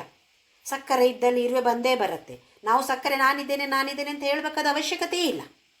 ಹಾಗೆಯೇ ಅಲಿಕ ಚುಂಬಿ ಕಸ್ತೂರಿಕಾ, ಇಲ್ಲಿ ಕಸ್ತೂರಿ ಮೃಗದ ಹಾಗೆ ಒಂದು ಪರಿಮಳ ಹೇಗೆ ಇದ್ದಾಗ ಅಲ್ಲಿಂದ ಇಲ್ಲಿಂದ ಎಲ್ಲ ಕಡೆಯಿಂದ ದುಂಬಿಗಳು ಬಂದು ಮುತ್ತಿಕೊಳ್ತಾ ಇದೆ. ಅಂದರೆ ಎಲ್ಲಿ ಜ್ಞಾನ ಇದೆಯೋ ಅಲ್ಲಿ ಎಲ್ಲ ನಾರ್ಮಲ್ ನೊಣಗಳು ಬರೋದಿಲ್ಲ ನೋಡಿ. ಯಾವುದು ಬರುತ್ತೆ? ಜೇನ್ನೊಣಗಳು. ವ್ಯತ್ಯಾಸ ಗೊತ್ತಿದೆ ನಮಗೆ. ಜೇನ್ನೊಣಕ್ಕೂ ಗೊತ್ತಿರುವ ವ್ಯತ್ಯಾಸ ಗೊತ್ತಿದೆ. ನೊಣ ಎಲ್ಲಿ ಹೋಗಿ ಕೂತ್ಕೊಳ್ಳುತ್ತೆ, ಜೇನ್ನೊಣ ಎಲ್ಲಿ ಕೂತ್ಕೊಳ್ಳುತ್ತೆ ಅಂತ ಗೊತ್ತಿದೆ ನಮಗೆ. ಹಾಗಾದರೆ ನಾವು ಕೂಡ ಇದೇ ಥರವ ನಮ್ಮ ಜೀವನ ಕೂಡ ಹೀಗೆ ಇರಬೇಕು. ನಮ್ಮಲ್ಲಿ ಕೂಡ ಈ ಕಸ್ತೂರಿ ಮೃಗದ ನಾಭಿಯಲ್ಲಿ ಕಸ್ತೂರಿ ಇರತ್ತಂತೆ. ಆ ಪರಿಮಳ ಬರೋದು ಒಂದು ದ್ರವವನ್ನು ಸೂಸುತ್ತೆ. ಈ ಕಸ್ತೂರಿ ಮೃಗದ ನಾಭಿ, ಅದು ಕಸ್ತೂರಿ ಮೃಗಕ್ಕೆ ಗೊತ್ತಾಗೋದಿಲ್ಲ. ಈ ಪರಿಮಳ ಎಲ್ಲಿಂದ ಬರುತ್ತೆ ಅಂತ ಇಡೀ ಅಡವಿಯಲ್ಲಿ ಹುಡುಕ್ತಾ ಇರತ್ತಂತೆ ಆ ಕಸ್ತೂರಿ ಮೃಗ. ಹಾಗೆಯೇ ನಾವು ಕೂಡ ನಮ್ಮಲ್ಲಿಯೇ ಇದೆ ಈ ಆನಂದ, ನಮ್ಮ ಒಳಗಡೆಯೇ ಇದೆ ಆನಂದ. ಆದರೆ ಎಲ್ಲಿ ಸಿಗತ್ತೆ ಸುಖ, ಎಲ್ಲಿ ಸಿಗತ್ತೆ ಶಾಂತಿ, ಎಲ್ಲಿ ಸಿಗತ್ತೆ ಅಲ್ಲಿ ಇಲ್ಲಿ ಓಡಾಡ್ತಾ ಇರ್ತೇವೆ. ಯಾವಾಗ ನಮ್ಮ ಒಳಗಡೆ ಇದೆ, ಈ ಪರಮಾನಂದ ನನ್ನಲ್ಲಿಯೇ ಇದೆ ಅಂತ ಹೇಳುವ ಭಾವನೆ ಬರುತ್ತೋ ಅವಾಗ ಎಲ್ಲ ದುಂಬಿಗಳು ಬಂದು ಮುತ್ತಿಕೊಳ್ಳುತ್ತವೆ. ಹೇಗೆ ಶಿರಡಿ ಸಾಯಿಬಾಬಾ ಹತ್ರ ಎಲ್ಲರೂ ಹೋಗ್ತಾ ಇರ್ತಾರೆ. ಯಾಕೆ? ಈ ಕಸ್ತೂರಿ ನಾಭಿಯಿಂದ ಬಂದಿರುವಂತಹ ಆ ದ್ರವ ತನ್ನಲ್ಲಿಯೇ ಇದೆ ಅಂತ ಹೇಳುವ ಆ ಅನುಭವ ಬಂದಾಗ ಈ ಥರ ಆಗತ್ತೆ. ಆಮೇಲೆ ಸಮಂದ ಹಸಿತೆ ಕ್ಷಣ. ಈ ಕ್ಷಣ ಅಂತ ಹೇಳಿದ್ರೆ ಅವಳ ದೃಷ್ಟಿ ಹೇಗಿದೆ? ದೃಷ್ಟಿ ಮಂದಹಾಸ, ಯಾವತ್ತು ನೋಡಿದ್ರು ನಗುಮುಖ. ನಾವು ನೋಡಿದೆವು ಸುಮಾರು ಸಲ ಸ್ಮಿತಮುಖಿ ಅಂತ ಹೇಳಿದ್ವಿ. ಇದೆಲ್ಲ ಒಂದೇ ಅರ್ಥ ಬರುವಂಥದ್ದು. ಸಶರ ಚಾಪ ಪಾಶಾಂಕುಶಾಂ. ಯಾವ ಥರದ ಬಾಣಗಳು ಏನೆಲ್ಲ ಇದೆ? ಬಾಣಗಳಿವೆ, ಪಾಶ ಇದೆ, ಅಂಕುಶ ಇದೆ. ಇದರ ಅರ್ಥ ಕೂಡ ಈಗ ತಾನೇ ನೋಡಿದೆವು ನಾವು. ಅಶೇಷ ಜನಮೋಹಿನಿ. ಎಲ್ಲರೂ ಅವಳನ್ನು ಮೋಹಿಸುವಂತೆ, ಪ್ರೇಮಿಸುವಂತೆ ಅವಳು ಮಾಡ್ತಾಳೆ. ಅಶೇಷ, ಯಾರನ್ನೂ ಬಿಟ್ಟಿಲ್ಲ. ಅಂದರೆ ನಾವು ಕೆಲವರನ್ನು ಹೇಳ್ಬೋದು ಅವರು ನಾಸ್ತಿಕರು, ಅವರಿಗೆ ನಂಬಿಕೆ ಇಲ್ಲ. ಅವರಿಗೆ ನಂಬಿಕೆ ಇಲ್ಲದೆ ಇರ್ಬೋದು, ಆದರೆ ಆ ಜಗನ್ಮಾತೆ ಅವರನ್ನು ಖಂಡಿತವಾಗಿ ಪ್ರೀತಿಸ್ತಾಳೆ. ಅವರು ತನ್ನ ಮೋಹದಲ್ಲಿ ಬೀಳುವಂತೆ ಅವಳು ಮಾಡಿಯೇ ಮಾಡ್ತಾಳೆ. ಇವತ್ತಿಲ್ಲದೆ ಇರ್ಬೋದು, ನಾಳೆ ಆದರೂ ಖಂಡಿತವಾಗಿಯೂ ಇದು ನಡೆಯುತ್ತೆ. ಅಶೇಷ ಜನಮೋಹಿನಿ. ಅರುಣಮಾಲ್ಯ ಭೂಷಾಂಬರಾಂ. ಕೆಂಪು ಬಣ್ಣದ ಮಾಲೆಯನ್ನು ಅವಳು ಹಾಕಿಕೊಂಡಿದ್ದಾಳಂತೆ. ಇಲ್ಲಿ ಕೆಂಪು ಬಣ್ಣದ ಮಾಲೆ ಅಂತ ಹೇಳಿದರೆ, ನಾವು ಹುಟ್ಟುವಾಗ ವಾಸನೆಗಳ ಒಂದು ದೊಡ್ಡ ಬ್ಯಾಗ್ ಅಂತ ಹೇಳ್ತಾ ಇದ್ದೆವು. ಈಗ ಅದೇ ಅಕರ್ಮ ಫಲಗಳ ಮಾಲೆ ನಮ್ಮ ಕುತ್ತಿಗೆಯಲ್ಲಿ ಬಿದ್ದಿದೆ. ಈ ಮಾಲೆಯನ್ನು ಧರಿಸಿಕೊಂಡೇ ನಾವು ಈ ಜನ್ಮವನ್ನು ಪಡೆದಿದ್ದೇವೆ, ಅಥವಾ ಪ್ರತಿ ಜನ್ಮವನ್ನು ಪಡೆಯುವಂಥದ್ದು. ಕುತ್ತಿಗೆಯಲ್ಲಿ ಆ ಮಾಲೆ ಇದೆ. ಯಾವ ಮಾಲೆ ಇದು? ಕರ್ಮ ಫಲಗಳ ಮಾಲೆ. ಪುಣ್ಯ ಇರ್ಬೋದು, ಪಾಪ ಇರ್ಬೋದು, ಎಲ್ಲವನ್ನ ಇಲ್ಲಿ ಮಾಲೆಯಾಗಿ ಧರಿಸಿಕೊಂಡು ಅದನ್ನು ಕಡಿಮೆ ಮಾಡುವುದಕ್ಕೋಸ್ಕರ ಬಂದಿದ್ದೇವೆ. ಆದರೆ ದುರದೃಷ್ಟಕರ ಏನು ಅಂತ ಹೇಳಿದ್ರೆ, ಅದನ್ನು ಜಾಸ್ತಿ ಮಾಡ್ತಾ ಇದ್ದೇವೆ. ಪುಣ್ಯವೂ ಇರ್ಬೋದು, ಪಾಪ ಇರ್ಬೋದು, ಇನ್ನೂ ಜಾಸ್ತಿ ಆಗ್ತಾ ಇದೆ. ಹಗುರ ಮಾಡಿ ಕೊನೆಯದಾಗಿ ಆ ಮಾಲೆ ಇಲ್ಲದೆ ಆದಾಗ ನಮಗೆ ಮೋಕ್ಷ. ಇಲ್ಲಿ ಅವಳು ಹಾಗೆ ಧರಿಸಿಕೊಂಡಿದ್ದಾಳೆ ಅಂತ ಹೇಳಿದ್ರೆ, ಕೆಂಪು ಬಣ್ಣದ ಮಾಲೆಯನ್ನು ಅವಳು ಧರಿಸಿದ್ದಾಳೆ. ನಮಗೆ ಈ ಸೂಚನೆಯನ್ನು ಅವಳು ಕೊಡ್ತಿದ್ದಾಳೆ. ಜಪಾಕುಸುಮ ಭಾಸುರಾಮ್. ಜಪಾಕುಸುಮ ಅಂತ ಹೇಳಿದ್ರೆ ದಾಸವಾಳ. ಕೆಲವು ಭಾಷೆಯಲ್ಲಿ ಮಂದಾರ ಅಂತ ಹೇಳ್ತಾರೆ, ಆದರೆ ಕನ್ನಡದಲ್ಲಿ ಕೆಂಪು ಬಣ್ಣದ ದಾಸವಾಳ. ಈ ಬಣ್ಣದ ಬಟ್ಟೆಯನ್ನು ಧರಿಸಿದ್ದಾಳೆ, ಅಥವಾ ಇಡೀ ಅವಳ ದೇಹವೇ ಈ ಬಣ್ಣದ ಕಾಂತಿ, ಸುಮ್ಮನೆ ಬಣ್ಣ ಅಂತಲ್ಲ, ಆ ಕಾಂತಿಯುತವಾಗಿದೆ. ಸ್ವಲ್ಪ ನಾವು ಅವ್ರು ನೋಡಿದರೆ ಪಿಂಕ್ ಆಗಿದ್ದಾರೆ ಅಂತ ಹೇಳೋದಿಲ್ವಾ, ಹಾಗೆ ಕೆಂಪು ಅಂತ ಹೇಳಿದ್ರೆ ಕೆಂಪು ಬಣ್ಣ ಅಂತಲ್ಲ, ಆ ಬಣ್ಣಕ್ಕೆ ಹೋಲಿಸ್ತಾ ಇರೋದು. ಜಪಾಕುಸುಮ ಭಾಸುರ ಜಪವಿಧೌ ಸ್ಮರೇತ್ ಅಂಬಿಕಾಂ. ಅಂತಹ ಅಂಬಿಕೆಯನ್ನು ಜಪವಿಧೌ, ಜಪವಿಧಾನ, ನಾನಾ ಥರದ ವಿಧಾನಗಳಿವೆ. ಬೇರೆ ಬೇರೆ ಕುಟುಂಬದಲ್ಲಿ ಬೇರೆ ಬೇರೆ ಥರದ ವಿಧಗಳಿರ್ಬೋದು. ಬೇರೆ ಬೇರೆ ಥರದಲ್ಲಿ ಅವಳನ್ನು ಪೂಜೆ ಮಾಡ್ಬೋದು. ಇದೇ ಸರಿ ಅದೇ ಸರಿ ಅಂತೇನಿಲ್ಲ. ಕೆಲವು ಹಳ್ಳಿಗಳಿಗೆ ಹೋಗಿ ನೋಡಿ, ಯಾವ ಥರದಲ್ಲಿ ಗ್ರಾಮ ದೇವತೆಗಳನ್ನು ಪೂಜಿಸ್ತಾರೆ. ಅದು ಸರಿಯೇ, ಇದು ಸರಿಯೇ, ನಮಗೆ ಯಾವುದು ಸರಿ ಅಂತ ಅನಿಸುತ್ತೋ ಆ ಥರದಲ್ಲಿ ಸ್ಮರೇದಂಬಿಕಾಂ, ಸ್ಮರಣ ಅಂತೂ ಮಾಡಬೇಕು. ನಾವು ನಾಮಸ್ಮರಣ ಅಂತ ಹೇಳ್ತೀವಿ, ನಾಮದ ಜೊತೆ ಸ್ಮರಣ ಆಗಲೇಬೇಕು. ಅಂತಹ ಅಂಬಿಕೆಯನ್ನು ನಮ್ಮ ವಿಧಿ ಪ್ರಕಾರ ಜಪವನ್ನು ಖಂಡಿತವಾಗಿಯೂ ನಾವೆಲ್ಲರೂ ಮಾಡೋಣ. ಇದರ ಜೊತೆಯಲ್ಲಿ ಈ 4 ಧ್ಯಾನ ಶ್ಲೋಕಗಳ ಅರ್ಥವನ್ನು ತಿಳಿದುಕೊಂಡಿದ್ದೇವೆ. ಒಂದು ರೀತಿಯಲ್ಲಿ ಅವಳ ರೂಪವನ್ನು ತಿಳಿಸಿಕೊಡ್ತಾ ಇದೆ. ಯಾಕೆ ಅಂತ ಹೇಳಿದರೆ, ನಮಗೆ ದೃಷ್ಟಿಯನ್ನು ಒಂದು ಕೇಂದ್ರೀಕರಿಸಿಕೊಳ್ಳುವುದಕ್ಕೆ ಒಂದು ಸುಲಭವಾದ ಉಪಾಯ. ಈ ಸಹಸ್ರನಾಮ ಶುರುವಾಗುವ ಮೊದಲು ಅವಳು ಹೇಗಿದ್ದಾಳೆ ಅಂತೇಳುವ ಒಂದು ಭಾವನೆ ನಮ್ಮಲ್ಲಿ ಬರಬೇಕು. ಅದಕ್ಕೋಸ್ಕರ ಈ ಧ್ಯಾನ ಶ್ಲೋಕವನ್ನು ಬರೆದಿರುವಂಥದ್ದು. ಇನ್ನು ಮುಂದೆ ಲಲಿತಾ ಸಹಸ್ರನಾಮ 183 ಶ್ಲೋಕಗಳಿವೆ. ಮೊದಲನೆಯ ಅಧ್ಯಾಯದಲ್ಲಿ, ಅಂದರೆ ಇದರ ಮೊದಲನೇ ಅಧ್ಯಾಯ ಪೂರ್ವ ಪೀಠಿಕೆ ಅಂತ ಬರುತ್ತೆ, ಪೂರ್ವ ಭಾಗದಲ್ಲಿ ಹಯಗ್ರೀವ ಅಗಸ್ತ್ಯನ ಮಧ್ಯದಲ್ಲಿ ನಡೆದಿರುವಂತಹ ಸಂವಾದ ಇದೆ. ಮಧ್ಯಮ ಭಾಗದಲ್ಲಿ ಈ ಲಲಿತಾ ಸಹಸ್ರನಾಮ, ಈ ಧ್ಯಾನ ಶ್ಲೋಕ, ಆಮೇಲೆ ನ್ಯಾಸ ಅಂತ ಹೇಳ್ತಾರೆ. ನ್ಯಾಸ ಅಂತ ಹೇಳಿದರೆ ಕರನ್ಯಾಸ, ಅಂಗನ್ಯಾಸ ಅಂತ ಹೇಳ್ತಾರೆ. ಕರನ್ಯಾಸ ಅಂತ ಹೇಳಿದ್ರೆ ಈ ಕೈ ಬೆರಳುಗಳಲ್ಲಿ ಯಾವುದರಲ್ಲಿ ಯಾವ ಯಾವ ರೂಪದಲ್ಲಿ ಅವಳು ಕೂತಿರ್ತಾಳೆ ಅಂತ ಹೇಳಿ ನಾವು ಹೇಳುವಂಥದ್ದು. ಅಂಗನ್ಯಾಸ ಹೃದಯದಲ್ಲಿ, ಶಿರದಲ್ಲಿ, ಇಲ್ಲಿ ಅಲ್ಲಿ ಯಾವ ರೂಪದಲ್ಲಿ ಯಾವ ಬೀಜಾಕ್ಷರದಲ್ಲಿ ಅವಳಿದ್ದಾಳೆ ಅಂತ ಹೇಳುವಂಥದ್ದನ್ನು ನಾವು ಒಂದ್ಸಲ ಹೇಳಿದಾಗ ಸುಮ್ಮನೆ ಕರನ್ಯಾಸ ಅಂಗನ್ಯಾಸ ಅಂತ ಹೇಳೋದಲ್ಲ. ಓಹೋ, ಇವಳಿದ್ದಲ್ಲಿದ್ದಾಳೆ, ಇಲ್ಲಿದ್ದಾಳೆ, ಈ ರೂಪದಲ್ಲಿ ಇಲ್ಲಿದ್ದಾಳೆ ಅಂತೇಳಿ ಒಂದು ಭಾವನೆಯನ್ನು ತೆಗೆದುಕೊಂಡು ಬರುವಂಥದ್ದು. ಇದನ್ನು ಹೇಳಲೇಬೇಕು ಅಂತ ಏನೂ ಇಲ್ಲ. ಹೇಳದೆ ಇದ್ದರೂ ಸರಿ, ಹೇಳಬೇಕು ಅಂತ ಇದ್ದವರಿಗೆ ಖಂಡಿತವಾಗಿಯೂ ಹೇಳಿದ್ರೂ ಸರಿ. ಹೇಗೆ ಅದಕ್ಕೆ ಜಪವಿಧವು ನಮ್ಮ ವಿಧದ ಪ್ರಕಾರ, ವಿಧಾನ ನನಗೆ ಯಾವುದು ಇಷ್ಟವಾಗುತ್ತೋ ಆ ವಿಧಾನದ ಪ್ರಕಾರ ಜಪವನ್ನು ಮಾಡಬಹುದು. ಇನ್ನು ಕೆಲವರು ಏನು ಹೇಳ್ತಾರೆ ಅಂತ ಹೇಳಿದರೆ, ಸ್ವಲ್ಪ ಕೆಲವರು ಹೆದರಿಸ್ತಾರೆ. ಯಾವುದೇ ಅಕ್ಷರದಲ್ಲಿ ತಪ್ಪಾಗಬಾರ್ದು, ತಪ್ಪಾದರೆ ಅದರಿಂದ ನಿಮಗೆ ಕಷ್ಟ ಬರುತ್ತೆ, ಹಾಗಾಗಿ ಲಲಿತಾ ಸಹಸ್ರನಾಮ ಎಲ್ಲರೂ ಹೇಳೋದು ಬೇಡ, ಇದೆಲ್ಲ ಇರುತ್ತೆ. ಖಂಡಿತವಾಗಿಯೂ ಹೀಗೆ ಇಲ್ಲವೇ ಇಲ್ಲ. ಲಲಿತಾ ಮಾತೆ ನಮಗೆಲ್ಲರಿಗೂ ಜಗನ್ಮಾತೆ ಅವಳು. ಹೇಗೆ ಮಾತೆ ತನ್ನ ಮಕ್ಕಳು ತಪ್ಪು ಮಾಡಿದಾಗ ಅದನ್ನು ತಿದ್ದುತ್ತಾಳೋ ಹಾಗೆಯೇ ಖಂಡಿತವಾಗಿಯೂ ನಾವೆಲ್ಲಾದರೂ ಇಲ್ಲಿ ತಪ್ಪು ಮಾಡಿದರೆ ನಮ್ಮನ್ನು ತಿದ್ದುತ್ತಾಳೆ ಅವಳು.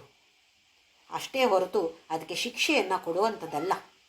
ಹಾಗಾಗಿ ಖಂಡಿತವಾಗಿಯೂ ಯಾರಾದರೂ ಕೂಡ ಅಯ್ಯೋ ನನಗೆ ಸ್ಪಷ್ಟವಾಗಿ ಬರೋದಿಲ್ಲ, ಹಾಗಾದರೆ ಏನಾದರೂ ತಪ್ಪಾಯ್ತಾ ಅಂತೇಳಿ ಯಾವ ಭಯವೂ ಖಂಡಿತವಾಗಿಯೂ ಬೇಡ. ಆಮೇಲೆ 183 ಶ್ಲೋಕವನ್ನು ಹೇಳಬೇಕು, ಹೇಳದೇ ಇದ್ರೆ ಕಷ್ಟ, ಆಮೇಲೆ ಅದು ತಪ್ಪು ಅಂತೆಲ್ಲ ಹೇಳ್ತಾರೆ. ಹಾಗೂ ಇಲ್ಲ. 1 ಶ್ಲೋಕ 2 ಶ್ಲೋಕ ಎಷ್ಟು ಶ್ಲೋಕ ಹೇಳೋಕ್ಕಾಗತ್ತೋ ಅಷ್ಟು ಶ್ಲೋಕ 183 ಹೇಳಿದರೆ ಉತ್ತಮ. ಇಲ್ಲ, ಹೇಳೋಕ್ಕಾಗೋದಿಲ್ಲ, ಸಮಯ ಇಲ್ಲ, 1 ಶ್ಲೋಕವನ್ನು ಹೇಳ್ತೇನೆ, ಇವತ್ತೊಂದು ನಾಳೆ ಒಂದು, ಸರಿ, ಹೇಗೆ ಖುಷಿ ಕೊಡುತ್ತೋ ಖಂಡಿತವಾಗಿಯೂ ಹಾಗೆ ಹೇಳ್ತಾ ನಮ್ಮ ಜಪವನ್ನು, ಸ್ಮರಣೆಯನ್ನು, ಅವಳ ಸ್ಮರಣೆಯನ್ನು ನಾವು ಮಾಡ್ತಾ ಖಂಡಿತವಾಗಿಯೂ ಮುಂದಕ್ಕೆ ಹೋಗೋಣ. ಈಗ 1ನೇ ಶ್ಲೋಕ, ಲಲಿತಾ ಸಹಸ್ರನಾಮದ 1ನೇ ಶ್ಲೋಕ.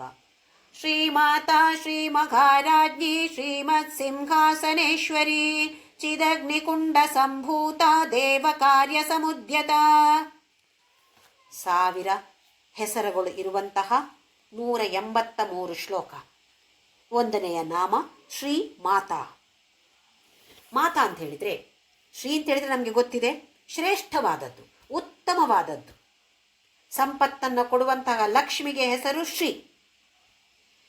ಇಲ್ಲಿ ಮಾತಾ, ಮಾ ಅಂತ ಹೇಳಿದರೆ ನಮ್ಮ ಸಂಸ್ಕೃತ ಭಾಷೆ ಅಂತ ಹೇಳೋದು ಅದ್ಭುತವಾದ ಭಾಷೆ. ಯಾಕೆ ಅಂತ ಹೇಳಿದರೆ ಪ್ರತಿಯೊಂದು ಅಕ್ಷರಕ್ಕೂ ಒಂದು ಅರ್ಥ ಇದೆ. ಆ 2 ಅಕ್ಷರವನ್ನು ಸೇರಿಸಿ ಆಗುವಂಥ ಒಂದು ಪದಕ್ಕೆ ಇನ್ನೊಂದು ಅರ್ಥ ಬರುತ್ತೆ. ಬೇರೆ ಯಾವ ಭಾಷೆಯಲ್ಲಿ ನೋಡಿ, ಇಂಗ್ಲೀಷ್ನಲ್ಲಿ ನೋಡಿ, ಏನೋ ಒಂದು ಹೆಸರು ಜಾನ್ ಅಂತ ಹೆಸರಿರುತ್ತೆ, ಅರ್ಥ ಏನು? ಅರ್ಥ ಏನೂ ಇಲ್ಲ. ನಮ್ಮಲ್ಲಿ ಸಂಸ್ಕೃತದಲ್ಲಿ ಯಾವುದೇ ಹೆಸರಿಗೆ ಅರ್ಥ ಇಲ್ಲ ಅಂತ ಇಲ್ಲವೇ ಇಲ್ಲ. ಖಂಡಿತವಾಗಿಯೂ ಪ್ರತಿಯೊಂದು ಪದವು ಸೃಷ್ಟಿ ಮಾಡಿರೋದು ಯಾಕೆ ಅಂತ ಹೇಳಿದರೆ ಅರ್ಥದ ಮೂಲಕ. ಅದರ ಪ್ರತಿ ಅಕ್ಷರ ಜೋಡಣೆ ಹೇಗಿದೆ, ಅಕ್ಷರದ ಅರ್ಥ ಏನಿದೆ, ಇದನ್ನು ಸೇರಿಸಿದಾಗ ಏನು ಅರ್ಥ ಬರುತ್ತೆ, ಇದು ನಮಗೆ ಸಂಸ್ಕೃತದಲ್ಲಿ ಇರುವಂಥದ್ದು. ಇನ್ನು ಯಾವ ಭಾಷೆಯಲ್ಲಿ ಈ ಥರದ ಶ್ರೇಷ್ಠವಾದ ಅರ್ಥ ಇಲ್ಲ. ನಮ್ಮ ಭಾಷೆ ಕನ್ನಡ, ತೆಲುಗು ಇದೆಲ್ಲ ಕೂಡ ಬಂದಿರುವಂಥದ್ದು ಮೂಲ ಸಂಸ್ಕೃತವೇ. ಮಾ ಅಂತ ಹೇಳಿದರೆ ನಮ್ಮನ್ನು ಈ ಪ್ರಪಂಚದ ಜೊತೆ ಯಾವುದು ಜೋಡಣೆ ಮಾಡಿಸುತ್ತೋ, ಯಾವುದು ನಮ್ಮನ್ನು ಕನೆಕ್ಟ್ ಮಾಡುತ್ತೋ, ಇದಕ್ಕೆ ಮಾ ಅಂತ ಅಕ್ಷರದ ಹೆಸರು. ಅರ್ಥ, ಮಾ ಅಕ್ಷರದ ಹೆಸರು ನಮ್ಮನ್ನು ಪ್ರಪಂಚದ ಜೊತೆ ಕನೆಕ್ಟ್ ಮಾಡುವಂಥದ್ದು. ತಾ ಅಂತ ಹೇಳಿದರೆ ನಮ್ಮ ರಕ್ಷಣೆ ಮಾಡುವಂಥದ್ದು. ನೋಡಿ, ನಮ್ಮನ್ನು ಈ ಪ್ರಪಂಚದ ಜೊತೆ ಜೋಡಿಸಿ ನಮ್ಮನ್ನು ರಕ್ಷಣೆ ಮಾಡುವಂಥದ್ದಕ್ಕೆ ಹೆಸರು ಮಾತಾ. ಒಂದು ಮಾತೆ ತಾನೇ ತನ್ನ ಮಗುವಿಗೆ ಎಲ್ಲರನ್ನು ಪರಿಚಯ ಮಾಡಿಸಿಕೊಳ್ಳುವಂಥದ್ದು, ಅಥವಾ ಇದು ಬೆಂಕಿ, ಇದು ಬಿಸಿ ಇದೆ, ಮುಟ್ಟಬೇಡ ಅಂತ ಹೇಳಿಕೊಡುವಂಥದ್ದು, ಪರಿಚಯ ಮಾಡುವಂಥವ್ರು ಯಾರು? ತಾಯಿಯೇ ತಾನೆ. ಹಾಗಾಗಿ ಮಾತಾ. ಇವಳಿಗೆ ಯಾಕೆ ಶ್ರೀ ಅಂತ ಹೇಳಬೇಕು? ನಾವು ಮಾತೆಯರು ತಾನೆ, ನನಗೂ ಮಕ್ಕಳಿದ್ದಾರೆ. ಹೌದು, ನಾವು ಮಕ್ಕಳಿರುವಂತಹ ಮಾತೆಯರು ಈ ಜನ್ಮದಲ್ಲಿ, ಈ ಒಂದು ಜನ್ಮದಲ್ಲಿ, ಹಿಂದಿನ ಜನ್ಮದಲ್ಲಿ ಏನಾಗಿದ್ದೇವೋ ಗೊತ್ತಿಲ್ಲ, ಮುಂದಿನ ಜನ್ಮದಲ್ಲಿ ಏನಾಗ್ತೇವೋ ಗೊತ್ತಿಲ್ಲ, ಮಾತೆಯರಾಗ್ತೇವೋ ಗೊತ್ತಿಲ್ಲ. ಕೆಲವು ವರ್ಷಗಳ ಕಾಲ ಮಾತ್ರ ನಮಗೆ ಮಾತೆ ಅಂತ ಹೇಳುವ ಒಂದು ಪೊಸಿಷನ್, ಒಂದು ಪದವಿ ಸಿಕ್ಕಿರೋದು. ಎಷ್ಟು ವರ್ಷ? ನಾವಿರುವಷ್ಟು ವರ್ಷ. ಅದು ಕೆಲವೇ ವರ್ಷಗಳು ತಾನೇ. ಮದುವೆ ಆಗಿ ಆಮೇಲೆ ಮಕ್ಕಳು ಹುಟ್ಟಿ ಮತ್ತೆ ಎಷ್ಟು ವರ್ಷ ಇರ್ತೀವೋ ಅಷ್ಟು ವರ್ಷ ಮಾತ್ರ ಮಾತೆ ಅಂತ ಹೇಳುವ ಪದವಿ ನಮಗೆ. ಅದೇ ಶ್ರೀಮಾತೆಗೆ ಎಲ್ಲರಿಗೂ ಮಾತೆ ಅವಳು. ಆ ಬ್ರಹ್ಮ ಕೀಟ ಜನನಿ, ಎಲ್ಲರಿಗೂ, ಬ್ರಹ್ಮನಿಂದ ಹಿಡಿದು ಒಂದು ಕೀಟದವರೆಗೂ ಅವಳು ಮಾತೆ. ಇನ್ನೊಂದು ವ್ಯತ್ಯಾಸ ಅಂತ ಹೇಳಿದರೆ, ಪ್ರತಿ ಜನ್ಮದಲ್ಲಿ ಅವಳು ಮಾತೆ ನಮಗೆ. ಈ ಜನ್ಮದಲ್ಲಿ ನಮಗೆ ಒಬ್ಬರು ಮಾತೆ ಇರ್ಬೋದು, ಮುಂದಿನ ಜನ್ಮದಲ್ಲಿ ನಾವು ಯಾವುದೋ ಕ್ರಿಮಿಕೀಟವಾಗಿ ಹುಟ್ಟಿದ್ರು ಅಥವಾ ಮಾನವ ಜನ್ಮ ಸಿಕ್ಕಿದ್ರೂ ಕೂಡ ಮಾತೆ ಬೇರೆ ಇರ್ತಾರೆ. ಆದರೆ ನಿಜವಾದ ಮಾತೆಯಾಗಿ ಇರುವಂಥದ್ದು ಈ ಶ್ರೀಮಾತೆ ಮಾತ್ರ. ಇನ್ನೊಂದು ವ್ಯತ್ಯಾಸ, ನಾವು ಮಾತೆಯರಾಗಿ ನಮ್ಮ ಮಕ್ಕಳ ಕಷ್ಟವನ್ನು ಪರಿಹಾರ ಮಾಡುವಂತಹ ಶಕ್ತಿ ನಮಗಿದೆಯಾ? ಅವರಿಗೆ ಬರುವಂತಹ ಕಷ್ಟಗಳನ್ನು ಬರಬೇಡಿ, ಈ ಕಷ್ಟ ಬರೋದು ಬೇಡ ಮನಸ್ಸಲ್ಲಿ ಹೇಳ್ಬೋದು, ಆದರೆ ತಡೆಯುವಂತಹ ಒಂದು ಶಕ್ತಿ ನಮಗಿಲ್ಲ. ಅದೇ ಈ ಶ್ರೀಮಾತೆಗೆ ಆ ಶಕ್ತಿ ಇದೆ. ತನ್ನ ಮಕ್ಕಳಿಗೆ ಬರುವಂತಹ ಕಷ್ಟಗಳನ್ನು, ಕಷ್ಟ ಕಾರ್ಪಣ್ಯ ಅಂತ ಹೇಳ್ತೀವಿ, ದುಃಖ ಅಂತ ಹೇಳ್ತೀವಿ, ಅದನ್ನೆಲ್ಲ ತಡೆಯುವಂತಹ ಶಕ್ತಿ ಈ ಮಾತೆಗಿದೆ. ಅದಕ್ಕೆ ಅವಳಿಗೆ ಹೆಸರು ಶ್ರೀಮಾತಾ. ಈ ಶ್ರೀಮಾತಾ ಅಂತ ಹೇಳುವ ಮೊದಲನೆಯ ಪದ, ಮೊದಲನೆಯ ನಾಮ ಸೃಷ್ಟಿಯನ್ನು ಸೂಚಿಸುತ್ತೆ. ಮಾತೆ ಅಂತ ಹೇಳಿದರೆ ಮಕ್ಕಳನ್ನು ಸೃಷ್ಟಿ ಮಾಡ್ತಾಳೆ. ಸೃಷ್ಟಿಯನ್ನು ಸೂಚಿಸುವಂತಹ ಪದ ಶ್ರೀಮಾತಾ. ಇದು ಒಂದನೆಯದು. ಕೊನೆಯ 1000ದ ಹೆಸರೇನು? ಲಲಿತಾಂಬಿಕಾ. ಕೊನೆಯಲ್ಲಿ ಬರುವಂತಹ ನಾಮ ಲಲಿತಾಂಬಿಕಾ. ಒಂದನೆಯದು ಶ್ರೀಮಾತಾ, 1000ದ ಹೆಸರು ಲಲಿತಾಂಬಿಕಾ. ಶ್ರೀಮಾತಾ ಲಲಿತಾಂಬಿಕಾ. ಮಧ್ಯದಲ್ಲಿ ಬರುವಂಥದ್ದು ಎಲ್ಲ ಇವಳ ವರ್ಣನೆಗಳು. ಡಾಕ್ಟರ್ ಸೋ ಆ್ಯಂಡ್ ಸೋ ಅಂತ ಹೇಳೋದಿಲ್ವಾ, ಹಾಗೆ ಶ್ರೀಮಾತಾ ಲಲಿತಾಂಬಿಕಾ ಮಧ್ಯದಲ್ಲಿ ಎಲ್ಲ ಅವಳ ಬೇರೆ ಬೇರೆ ಥರದ ವರ್ಣನೆಗಳು. ಈ ಶ್ರೀಮಾತಾ ಅಂತ ಹೇಳೋದು ಸೃಷ್ಟಿಯನ್ನು ಸೂಚಿಸುತ್ತೆ. ಎರಡನೆಯ ನಾಮ ಶ್ರೀ ಮಹಾರಾಜ್ಞಿ. ಮಹಾರಾಣಿಯವಳು, ಮಹಾರಾಜ್ಞಿ ಅಂದರೆ ರಾಜ ಅಂತ ಹೇಳಿದರೆ ಎಲ್ಲರ ಯೋಗಕ್ಷೇಮವನ್ನು ನೋಡಿಕೊಳ್ಳುವಂಥದ್ದು. ರಾಣಿ ಅಂತ ಹೇಳಿದರೆ ಆ ಕರ್ತವ್ಯವನ್ನು ನಿಭಾಯಿಸುವಂಥದ್ದು. ಇನ್ನೊಂದು ಮಹಾ ಅಂತ ಹೇಳೋದಕ್ಕೆ ಒಂದು ಅರ್ಥ ಇದೆ. ಇಲ್ಲಿ ಅಂತ ಹೇಳಿದರೆ ಸ್ವಾದಿಷ್ಠಾನ ಚಕ್ರ. ನಮ್ಮ ದೇಹದಲ್ಲಿ 7 ಚಕ್ರಗಳಿವೆ. ಇದು ಸ್ವಾದಿಷ್ಠಾನ. ಅಂತ ಹೇಳಿದರೆ ಸ್ವಾದಿಷ್ಠಾನ ಚಕ್ರ. ಅಂತ ಹೇಳಿದರೆ ಆಜ್ಞಾ ಚಕ್ರ. ಸ್ವಾದಿಷ್ಠಾನ ಚಕ್ರದಿಂದ ನಮ್ಮನ್ನು ಮೇಲಕ್ಕೆ ತಂದು ಆಜ್ಞಾ ಚಕ್ರವರೆಗೆ ತೆಗೆದುಕೊಂಡು ಬರುವಂಥದ್ದು ಇವಳ ಕರ್ತವ್ಯ. ಇದು ಕುಂಡಲಿನಿ ಅಂತ ಬರುತ್ತೆ, ಆಮೇಲೆ ಅದು ನೋಡೋಣ. ಕುಂಡಲಿನಿಯನ್ನು ಮೂಲಾಧಾರದಲ್ಲಿರುತ್ತೆ, ಅದನ್ನು ಮೇಲೆ ತಂದು ಸ್ವಾದಿಷ್ಠಾನದಿಂದ ಆಜ್ಞಾ ಚಕ್ರವರೆಗೆ ತೆಗೆದುಕೊಂಡು ಬರುವಂಥದ್ದು ಮಹಾರಾಜ್ಞಿ. ಎಲ್ಲರಿಗೂ ಮಹಾ ಅಂತ ಹೇಳುವಾಗಿಲ್ಲ, ಅದಕ್ಕೆ ಅರ್ಥ ಇದೆ. ಮತ್ತು ಸ್ವಾದಿಷ್ಠಾನದಿಂದ ಆಜ್ಞಾ ಚಕ್ರ ಅಂತ ಹೇಳಿದರೆ ನಾನು ನನ್ನದು ಅಂತ ಹೇಳುವ ಸ್ವಾರ್ಥತೆಯಿಂದ ನಿಸ್ವಾರ್ಥತೆಗೆ ತೆಗೆದುಕೊಂಡು ಬರುವಂತಹ ಶಕ್ತಿ ಇರುವಂತಹವರಿಗೆ ಮಾತ್ರ ಮಹಾನಾತ್ಮ. ಎಲ್ಲರಿಗೂ ಮಹಾತ್ಮ ಅಂತ ಹೇಳೋದಿಲ್ಲ. ಯಾರಿಗೆ ಆ ಶಕ್ತಿ ಇದೆಯೋ ಅಂಥವರಿಗೆ ಮಾತ್ರ ಮಹಾ ಅಂತ ಹೇಳುವಂತಹ ಉಪಯೋಗ ಮಾಡುವಂಥದ್ದು ಮಹಾರಾಜ್ಞಿ. ಇದು ಸೃಷ್ಟಿಯಾಗಿದೆ ಶ್ರೀಮಾತದಲ್ಲಿ. ಇದೀಗ ಸ್ಥಿತಿಯನ್ನು ತೋರಿಸುವಂಥದ್ದು. ಸೃಷ್ಟಿ, ಸ್ಥಿತಿ, ಮೂರನೆಯದು ಲಯ. ಶ್ರೀಮತ್ ಸಿಂಹಾಸನೇಶ್ವರಿ ಅಂತ ಹೇಳೋದು ಮೂರನೆಯ ನಾಮ. ಸಿಂಹಾಸನದಲ್ಲಿ ಕೂತಿದ್ದಾಳೆ. ಸಿಂಹ ಅಂತ ಹೇಳುವ ಶಬ್ದ ಬಂದಿರುವುದು ಹಿಂಸಾ ಶಬ್ದದಿಂದಾಗಿ. ಸಿಂಹ, ಹಿಂಸ. ಯಾರು ಹಿಂಸೆಯನ್ನ ಮಾಡೋದೇ ಇಲ್ವೋ ಅಂಥವರು ಮಾತ್ರ ಸಿಂಹಾಸನದಲ್ಲಿ ಕೂತುಕೊಳ್ಳುವಂತಹ ಅರ್ಹತೆಯನ್ನು ಪಡೆದಿರ್ತಾರೆ. ಹಿಂಸೆ ಮಾಡಬಾರ್ದು. ಎಲ್ಲರೂ ಸಿಂಹಾಸನದಲ್ಲಿ ಕೂಡಿದುಕೊಳ್ಳುವ ಅರ್ಹತೆಯನ್ನು ಪಡೆದುಕೊಂಡಿರೋದಿಲ್ಲ. ಯಾರು ಹಿಂಸೆಯನ್ನು ಮಾಡುವುದೇ ಇಲ್ವೋ, ಮಾನಸಿಕವಾಗಿ, ವಾಚಿಕವಾಗಿ, ಕಾಯಿಕವಾಗಿ ಯಾರಿಗೂ ಹಿಂಸೆಯನ್ನು ಮಾಡದೇ ಇರುವಂಥವರಿಗೆ ಮಾತ್ರ ಅರ್ಹತೆಯನ್ನು ಪಡೆದಿರ್ತಾರೆ ಸಿಂಹಾಸನದಲ್ಲಿ ಕುಳಿತುಕೊಳ್ಳೋದಿಕ್ಕೆ. ಹೇಗಿರುವ ಸಿಂಹಾಸನ ಮತ್ತೆ ಇದರ ಬಗ್ಗೆ ಬರುತ್ತೆ. ಆ ಆಸನದಲ್ಲಿ, ಸಿಂಹಾಸನದಲ್ಲಿ ಕಾಲುಗಳಾಗಿ ಬ್ರಹ್ಮ, ವಿಷ್ಣು, ರುದ್ರ, ಇಂದ್ರ, ಬೇರೆ ಬೇರೆ ಹೇಳ್ತಾರೆ ಕೆಲವು ಕಡೆ, ಹೀಗೆ 4 ಕಾಲುಗಳು ಇದೆ ಈ ಸಿಂಹಾಸನಕ್ಕೆ. ಹಾಗಾದರೆ ಯಾವ ಥರದ ಸಿಂಹಾಸನ ನೋಡಿ, ಶ್ರೀಮತ್ ಸಿಂಹಾಸನ, ರಾಯಲ್ ಆಗಿರುವಂಥದ್ದು. ಏನೋ ಸಣ್ಣ ಪುಟ್ಟ ಸಿಂಹಾಸನ ಅಲ್ಲ ಇದು. ಇಂತಹ ಸಿಂಹಾಸನದಲ್ಲಿ ಕುಳಿತುಕೊಂಡಿರುವಂಥವಳು ಲಯಕಾರಿಣಿಯಾಗಿದ್ದಾಳೆ. ಸೃಷ್ಟಿ ಇದ್ದರೆ ಅದಕ್ಕೆ ಲಯವೂ ಬೇಕೇ ಬೇಕು. ಹುಟ್ಟಿದವ ಸಾಯಲೇಬೇಕು. ಜನ್ಮ ಇದ್ದರೆ ಮೃತ್ಯು ಕೂಡ ಇದ್ದೇ ಇದೆ, ಯಾವುದೇ ವಸ್ತು ಆಗಲಿ. ಆತ್ಮ ಅಂತ ಹೇಳೋದಕ್ಕೆ ಮಾತ್ರ ಜನ್ಮವೂ ಇಲ್ಲ, ಹಾಗೆಯೇ ಮೃತ್ಯು ಕೂಡ ಇಲ್ಲ.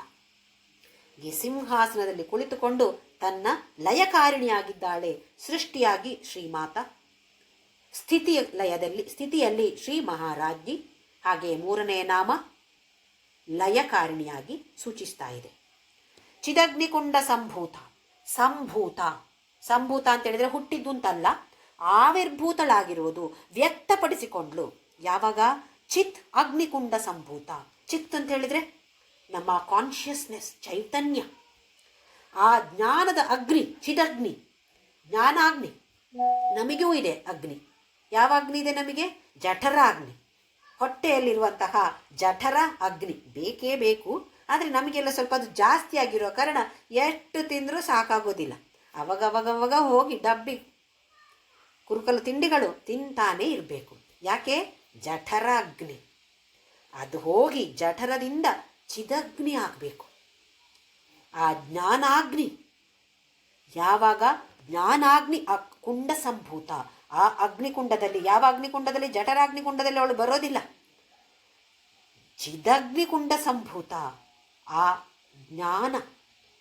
ಜ್ಞಾನದ ಬೆಳಕು ಇದ್ದಾಗ ಹೊರಗಿನ ಪ್ರಪಂಚ ನಮಗೆ ಇಲ್ಲವಾಗತ್ತೆ. ಇದೇ ಆಗೋದು ತಾನೇ ಜ್ಞಾನಿ ಅಂತ ಹೇಳಿದರೆ. ಹೊರಗಿನ ಪ್ರಪಂಚದಲ್ಲಿ ಏನು ವ್ಯತ್ಯಾಸವೂ ಇಲ್ಲ.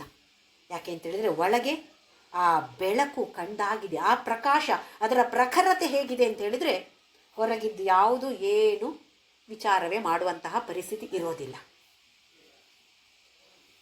ಒಳಗಿನ ಬೆಳಕು, ಆತ್ಮದ ಬೆಳಕು, ಇದನ್ನು ಕಾಣುವಂತಾಗಬೇಕು.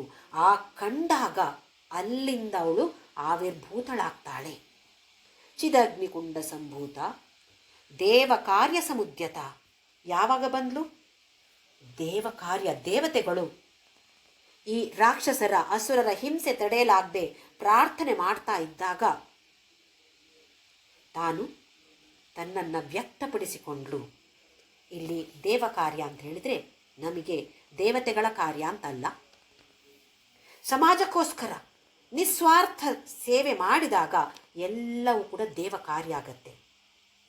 ಅಥವಾ ಮಾಡುವಂತಹ ಪ್ರತಿಯೊಂದು ಕಾರ್ಯವು ಸಮರ್ಪಣಾ ಮನೋಭಾವದಿಂದ ಮಾಡಿದಾಗ ಇದು ನಿಸ್ವಾರ್ಥ ಸೇವೆ ಆಗತ್ತೆ. ನಾವು ಮನೆಯಲ್ಲೇ ಮಾಡುವ ಚಿಕ್ಕ ಪುಟ್ಟ ಕೆಲಸಗಳೇ ಇರ್ಬೋದು, ಅಡಿಗೆ ಮಾಡೋದಿರ್ಬೋದು, ಪಾತ್ರೆ ತೊಳೆಯೋದಿರ್ಬೋದು, ಬಟ್ಟೆ ಒಗೆಯೋದಿರ್ಬೋದು, ಯಾವುದನ್ನೇ ಕೆಲಸವನ್ನು ಮಾಡಿದಾಗ ಈಶ್ವರಾರ್ಪಣ ಅಂತ ಹೇಳುವ ಒಂದು ಭಾವನೆಯನ್ನು ತಂದುಕೊಂಡು ಮಾಡಿದರೆ ಇದು ದೇವ ಕಾರ್ಯ ಆಗತ್ತೆ. ಎಲ್ಲೆಲ್ಲಿ ದೇವ ಕಾರ್ಯ ನಡೆಯುತ್ತೋ ಅಲ್ಲಿ ಎಲ್ಲ ಅವಳು ಉದ್ಭವಗೊಳ್ತಾಳೆ, ಅಲ್ಲಿ ಎಲ್ಲ ಅವಳು ತನ್ನನ್ನು ತಾನು ವ್ಯಕ್ತಪಡಿಸಿಕೊಳ್ತಾಳೆ. ನಾವು ಸಂಧ್ಯಾವಂದನೆ ಅಂತ ಮಾಡ್ತೀವಿ, ಬೆಳಿಗ್ಗೆ ಸಂಜೆ. ಏನಿದು ಸಂಧ್ಯಾವಂದನೆ ಅಂತ ಹೇಳಿದ್ರೆ? ಸಂಧ್ಯಾ ಅಂತ ಹೇಳಿದ್ರೆ ಎರಡು, ಈ ರಾತ್ರಿ ಮತ್ತೆ ಬೆಳಿಗ್ಗೆ, ರಾತ್ರಿ ಹರಿದು ಬೆಳಕಾಗುವಂತಹ ಸಮಯಕ್ಕೆ ಸಂಧ್ಯಾ. ಹಾಗೆಯೇ ಸಂಜೆ, ಮುಸ್ಸಂಜೆ ಅಂತ ಹೇಳ್ತೀವಿ. ಏನು ಹಾಗೆಂದರೆ ಹಗಲು ಮುಗಿದು ರಾತ್ರಿ ಬರ್ತಾ ಇದೆ ಅಂತ ಹೇಳುವಾಗ ಈ ಕಾಲಕ್ಕೆ, ಈ ಜಂಕ್ಷನಿಗೆ ಹೆಸರು ಸಂಧ್ಯಾ. ಅಂದರೆ ಆ ಸಮಯದಲ್ಲಿ ಮಾತ್ರ ಮಾಡಬೇಕು ವಂದನೆ ಅಂತಲ್ಲ. ನಮಗೆ ಯಾವತ್ತಾದರೂ ಒಂದು ಕಷ್ಟ ಬಂದಾಗ ಕೂಡ, ಸುಖ ಮತ್ತು ಕಷ್ಟ ಎರಡು ಸೇರಿದಾಗ ಇದು ಒಂದು ಜಂಕ್ಷನ್ ಆಯ್ತಲ್ಲಿ.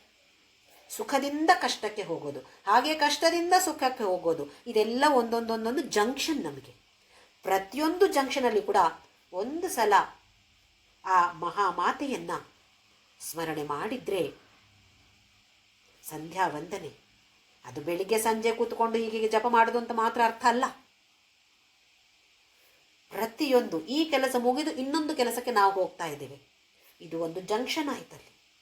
ಈ ಜಂಕ್ಷನಲ್ಲಿ ಒಂದ್ಸಲ ಕಣ್ಣು ಮುಚ್ಚಿ ಆ ಜಗನ್ಮಾತೆಯನ್ನ ಹೇಗೆ ವಿವರಿಸ್ತಾ ಇದ್ದಾರೋ ವಾಗ್ದೇವತೆಗಳು, ಆ ಥರದಲ್ಲಿ ಒಂದು ಸಲ ಆ ಭಾವನೆಯನ್ನ ಸ್ಮರಣೆ ಮಾಡಿಕೊಂಡು ಇದನ್ನು ನಾವು ನಮ್ಮ ಅನುಭವಕ್ಕೆ ತಂದುಕೊಳ್ಳುವಂಥದ್ದು. ಇದು ದೇವ ಕಾರ್ಯ ಸಮುದ್ಯತ. ಹಾಗಾದರೆ ನಮಗೆ ಎಷ್ಟು ಸುಲಭವಾಗಿದೆ ದೇವ ಕಾರ್ಯವನ್ನು ಮಾಡೋದಕ್ಕೆ, ಯಾವ ಕಷ್ಟವೂ ಇಲ್ಲ. ಆದರೆ ಆ ಭಾವನೆ, ಪ್ರಯತ್ನಪೂರ್ವಕವಾಗಿ ಭಾವನೆಯನ್ನು ತೆಗೆದುಕೊಂಡು ಬರಬೇಕಾಗತ್ತೆ. ಲಲಿತಾ ಸಹಸ್ರನಾಮ ಹೇಳಿದಾಗ ಮಾತ್ರ ಅಲ್ಲ, ಯಾವುದೇ ಕೆಲಸ ಮಾಡಿದಾಗ ಇದು ಭಗವದ್ಗೀತೆಯ ಕರ್ಮಯೋಗ ಅಲ್ವೇ? ಯಾವುದೇ ಕೆಲಸ ಮಾಡಿದಾಗ ಈಶ್ವರಾರ್ಪಣ ಬುದ್ಧಿಯಿಂದ ಕೆಲಸವನ್ನು ಮಾಡಿ ಅದರ ಫಲವನ್ನು ಸ್ವೀಕಾರ ಮಾಡಿದಾಗ ಈಶ್ವರ ಪ್ರಸಾದ ಬುದ್ಧಿಯಿಂದ ಸ್ವೀಕಾರ ಮಾಡುವುದೇ ಕರ್ಮಯೋಗ. ಅದೇ ತತ್ವವನ್ನು ಇಲ್ಲಿ ಲಲಿತಾ ಸಹಸ್ರನಾಮದಲ್ಲಿ ಕೂಡ ಹೇಳಲ್ಪಟ್ಟಿದೆ.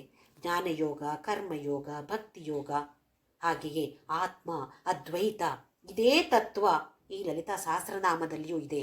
ಯಾಕೆ ಅಂತ ಹೇಳಿದರೆ ಇದು ಬರೆದಿರುವಂಥದ್ದು ಬ್ರಹ್ಮಾಂಡ ಪುರಾಣದಲ್ಲಿ. ಪುರಾಣ ಅಂತ ಹೇಳಿದರೆ ವೇದದ ತತ್ವವೇ.